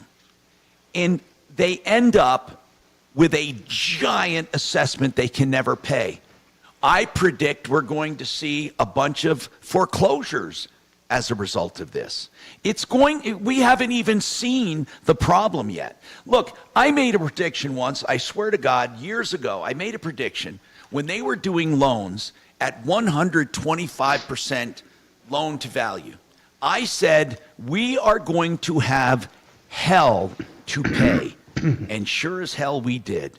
I mean, we had a massive recession. Now, that wasn't the only reason, but that was a big part of the reason. A lot of it was non-documented loans and all of that. But bottom line, there was not enough asset base to cover the debt. And when people when people didn't have a lot of skin in the game, they walked away. We had massive problems. 303-713-TALK, 713-8255. Geraldine called us yesterday. And Geraldine said, look, I work for a company, had a 401k. They sold out. They transferred my 401k, and they transferred it to a new trustee, and they're a scammer. I got some good news for you, all right? Geraldine, they're not a scammer. I looked at your transfer docs, and I contacted the company, okay? Now, your transfer doc is nothing more than an introduction letter, and that's what they always send out. And the introduction letter, I'm well acquainted with these kinds of letters, and I looked at it. Very well written, very clear and to the point. What they did, they can't maintain a 401k for you because you're no longer contributing or working there and the company's been sold. So they converted it automatically to an IRA, okay? That means every dime that you had in there, $7,500, almost 76, is going to be was transferred to an IRA. So you have an IRA, and that's kind of good news for you. So it went to this company, Millennium Trust, and they gave you a QR code, and they gave you also a registration code. Did you follow that process? I did. And what happened? Once I opened it, I could not log into, it wouldn't take my password. I had to reset it, and it just wouldn't log me in. And that's when I had to try to call them and get a hold of them, and I couldn't get a hold of them either. Okay. I think you're facing frustration, but not a ripoff, okay? These companies, including this one, are heavily regulated, okay? Let me tell you some of the least ripoffs we have in our sector in America, in sectors. Home improvement are a big ripoff. Moving companies, big ripoff. Financial companies, believe it or not, now if they're truly financial companies, are not big ripoffs, especially trust companies. So what I'd like to, but I have some recommendations for you. I think you can log on, unless the access have since expired. You can log on, or I went on they have an email help and everything on their website if you go there, and all you have to do is just basically go to onboardmytrustcompany.com, the one they sent you to, and if if you have trouble logging in, there's a place to hit a link to get help. But what I'd like to tell you is you should probably get it out of there anyway if you have an eye. You don't have to keep it there is what I'm telling you. If you don't like their customer service. Yeah, that's why I don't want to keep it. Okay. Are you going to cash it in or are you going to move it? I'm going to move it. And where are you going to move it? Well, I was looking at Roth or Fidelity, but I'm not 100%. Well, Roth is not a thing. Roth is a name of an IRA. If you want to convert it to a Roth, which isn't a bad idea, but when you do that, just know that you have to take a tax hit on that when you do that.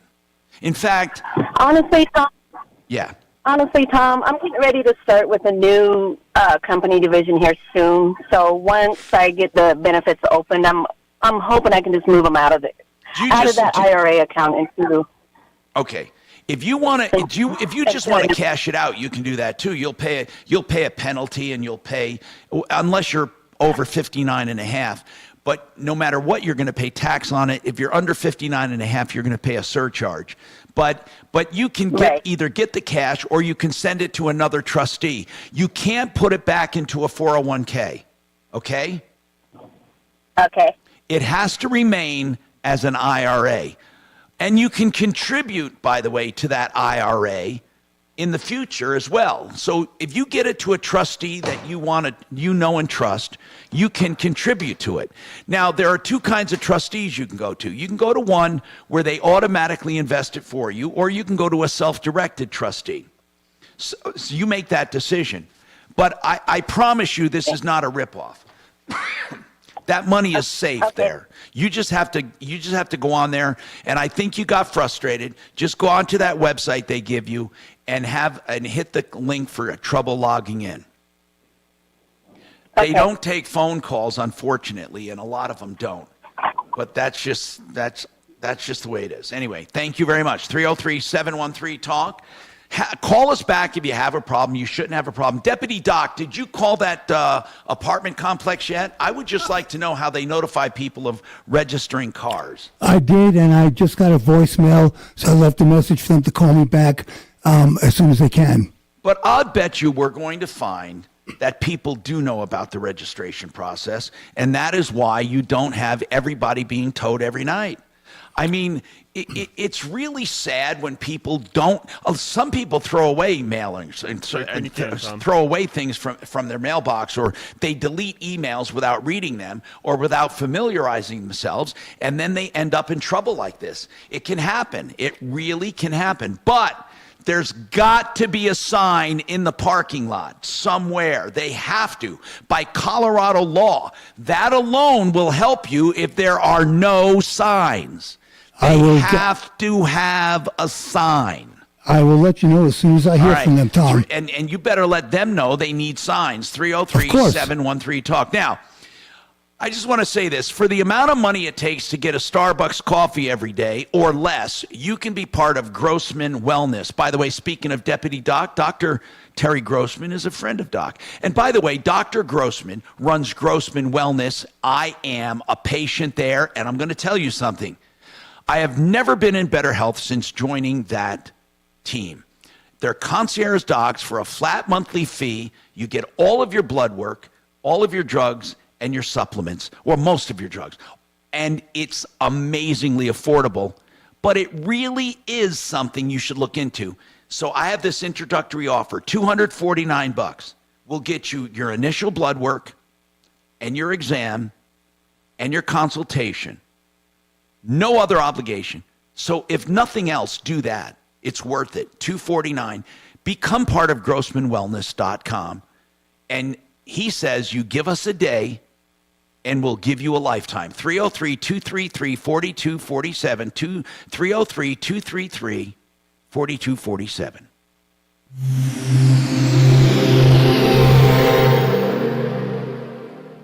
This is Denver's Talk Station with Tom Martino now. Michael Brown tomorrow morning at 6:30 KHOW Denver. Now, Impact Traffic. This report is sponsored by Murdoch's Ranch and Home Supply. Some major delays northeast of downtown and through Commerce City. I-270 eastbound before York. A crash in the right lane has stop and go back from I-25. We're seeing a 5-minute delay. On the other side of the road, I-270 westbound, a rollover accident after Vasquez has the roadway reduced to one lane. Stopped up traffic back from Quebec. This one we're seeing a 35-minute delay. And just south of there, due to the accident on I-270 westbound, lots of traffic being diverted off to I-70 westbound. We're seeing speeds in the 20s and 30s between I-270 and I-25. Fox 31, pinpoint weather, mostly sunny skies. Highs in the low 60s today, overnight low of 32. The current temperature in Denver is 62 degrees. With your impact traffic and weather, Mark Swan, 630 KHOW. Join them at Murdoch's for the Hello Spring Sale. Until March 5th, save on jeans, footwear, pet food, animal feed, and more. Spend at least $75 on Carhartt gear and get $15 in Carhartt bucks. Plus, Chick Days are here. Gear up your flock. Hey, becomethebanker.org is a website you can go to, and you'll find out about Joe Chiano and his team. He's a certified financial planner. Now, Joe has two things he can offer you. One thing is overfunding life insurance, which gives you tax-free income. Yes, plus life insurance. It's a great plan. He also has fixed index annuities that guarantee no losses ever, guaranteed returns, and guaranteed income. Find out more, 303-779-6600. 779-6600. If you're looking for countertops, I love the Art of Granite. You know that. I've been representing them for years and years and years because Mitch Fleury is a great guy. He came from Romania with just a few bucks in his pocket and started this company. And what he does is second to none. He'll give you a price on the phone. He tears out and hauls away free. And he does basically every kind of countertop there is. And wholesale on all countertop materials. All you have to do is call him for your price. And that's theartofgranite.com. You know, what I like about The Art of Granite is not just what they do, but how they do it. And part of that is being proud of their prices where you get them on the phone. Here's the number, The Art of Granite, 303-386-5919.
All right, here we go, guys.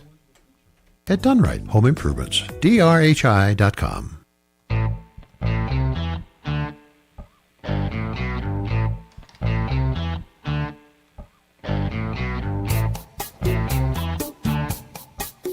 Hi, Tom Martino here, 303-713-TALK, 713-8255. Back with John Fuller, myaccidentlawyer.co. We've, as I said, taken many cases recently, and the case about being towed, I can't emphasize enough.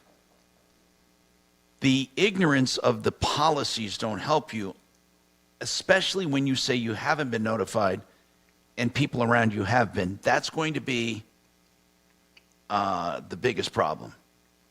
Now, what about somebody wants to know by text, hitting a pedestrian? They were told Don't do it. The driver's always wrong, but recently they heard a discussion that I had with John Fuller, and that's not necessarily the case. John, can you elaborate on that? Yeah, I can. I mean, listen, there's always some circumstance where the driver can be accused of being negligent and stuff. However, all of the protections that are afforded the pedestrian when they're in the crosswalk and crossing with the light and all that stuff go out the window when you're crossing in the middle of the block or something where you don't have a light that's telling you to that it's safe to cross and stuff. So the rule basically is, look, it's never safe. You never get a free shot to hit anybody. But there are cases where pedestrians get hit in the middle of a block where there's no protection for crossing, where the law does not really support that the driver's going to be held negligent for that. Okay. Now, does that go for cyclists as well?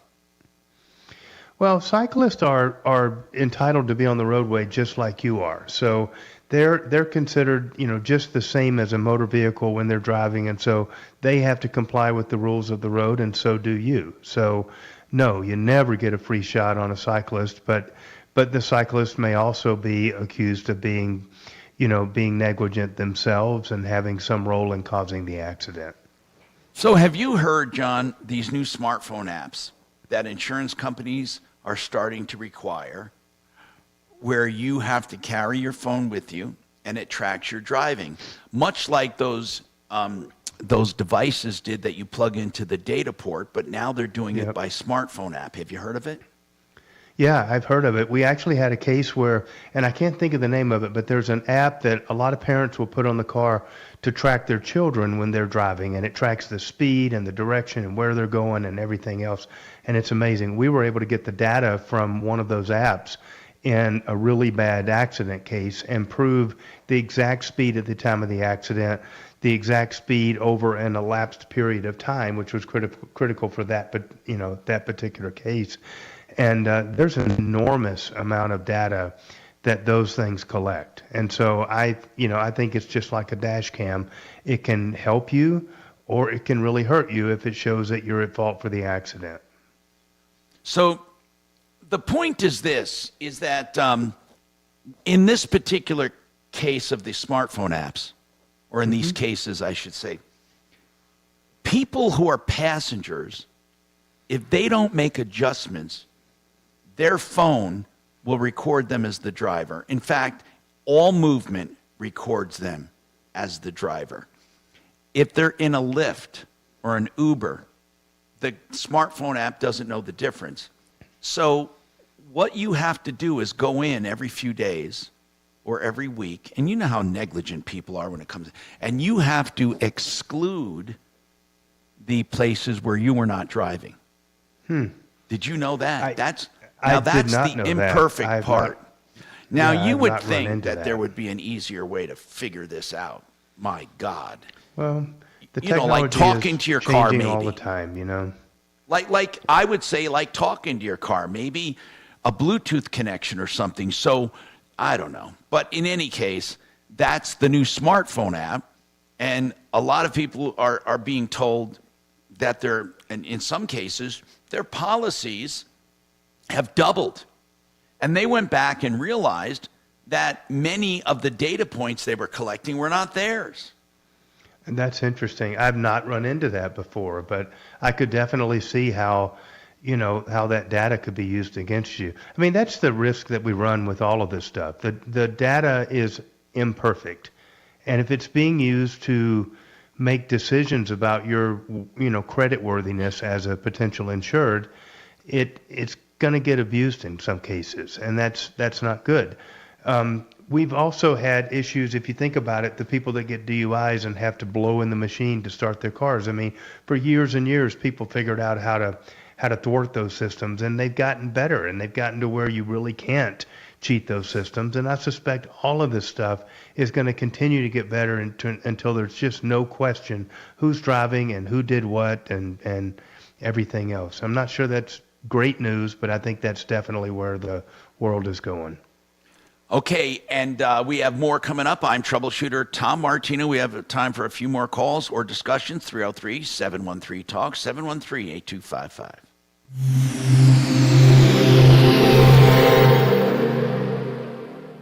Now, Impact Traffic. This report is sponsored by Dell Technologies. Some major delays northeast of downtown and through Commerce City. I-270 eastbound before York. A crash in the right lane has stop and go back from I-25. We're seeing a 5-minute delay. On the other side of the road, I-270 westbound, a rollover accident after Vasquez has the roadway reduced to one lane. Stopped up traffic back from Quebec. This one we're seeing a 35-minute delay. And just south of there, due to the accident on I-270 westbound, lots of traffic being diverted off to I-70 westbound. We're seeing speeds in the 20s and 30s between I-270 and I-25. Fox 31, pinpoint weather, mostly sunny skies, highs in the low 60s today, overnight low of 32. The current temperature in Denver is 62 degrees. With your Impact Traffic and weather, Mark Swan, 630 KHOW. This year, Dell Technologies wants to help you do amazing things with their best tech. For a limited time only, save on select next-gen PCs like the XPS 13 Plus, powered by Intel Core processors, and more. Save now at Dell.com/deals. This is a true statement. I know they're advertisers on my show, but I'm telling you that they're the only company I'll have do my carpets. Once they did them, I became a believer. ZeroResDenver.com, and here's why. They don't use anything on the carpet except purified water, the best cleaning agent in nature. And I could tell you that, there's an electrical charge and it's alkaline base and it's super soft and all of that. But what matters is that's all they use. It's safe for kids, safe for pets, safe for you. Less water, and it gets dry faster and stays clean longer. And it's just a wonderful feeling. Your carpets look and feel like new. And they do more than carpets. They do upholstery and all kinds of stuff, okay? Tile and grout. And they always have specials for Martino listeners starting at like $33 a room. I want you to check them out. ZeroResDenver.com, 303-471-5150. We love them, 303-471-5150. Someone else I love, Frank Duran, therealestateman.com, and I'm not kidding. He is a dear friend of mine. I've used Frank for so many real estate transactions. I'm kind of a know-it-all. Mark's kind of a know-it-all. There's so many know-it-alls. You don't want to delegate. You want to do everything. But when it comes to real estate, I sat back and just marveled at Frank when he negotiated a deal for me. I said, Frank, shouldn't we do this? Shouldn't we do it? He says, Tom, I'll take care of it. And he did. Not only is he great at negotiating prices on both ends, whether you're buying or selling, but he also does outbound marketing to sell your home faster and for more money. You'll become a believer. Frank Duran, therealestateman.com, 303-920-1622. Storm damage comes in all shapes and sizes, but it's mostly the outside of your house. Genesis can take care of all of it, from the roof, soffits, fascia, siding, even stucco, windows, doors, decks, railings, outbuildings, painting, whatever it is. Genesis TotalExteriors.com. There's a reason for that name. He'll do everything on the outside of the house.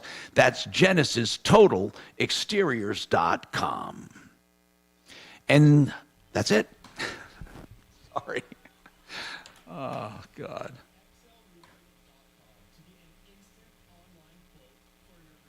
I thought I had another.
10 seconds, gentlemen.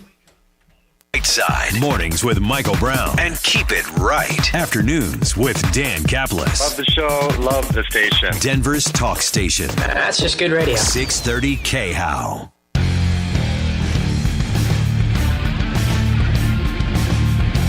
Hi, Tom Martino, your troubleshooter, 303-713-TALK. John, I got a text here that's interesting.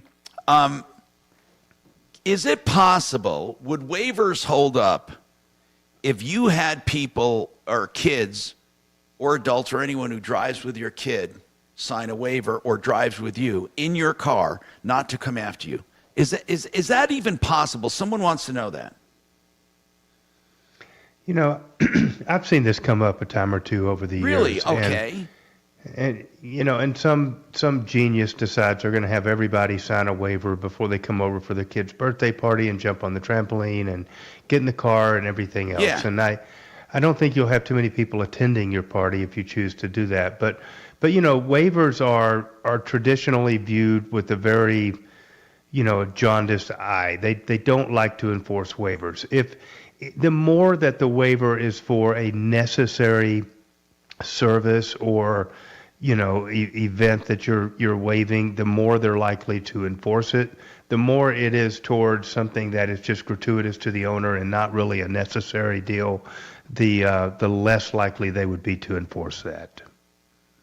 Okay, so it's up in the air, basically. I mean... Well, and then the other issue, Tom, is that, you know, are we talking about negligence or gross negligence? You know, that's a different entity altogether. Negligence, generally, waivers will be enforced that just waive simple negligence, but almost never will they agree to enforce waivers that waive gross negligence or, you know, or reckless conduct, if you will.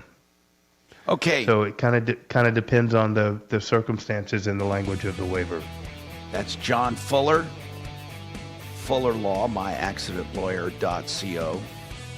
Thank you for being here, John. We certainly appreciate it. And, of course, you can reach him at 303-597-4500. Don't forget 303 Martino for help, information, and referrals. 303-627-8466. Call 24/7. Leave your name. We will get back to you for help.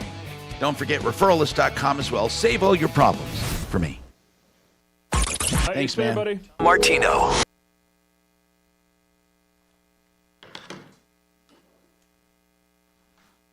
Fuck.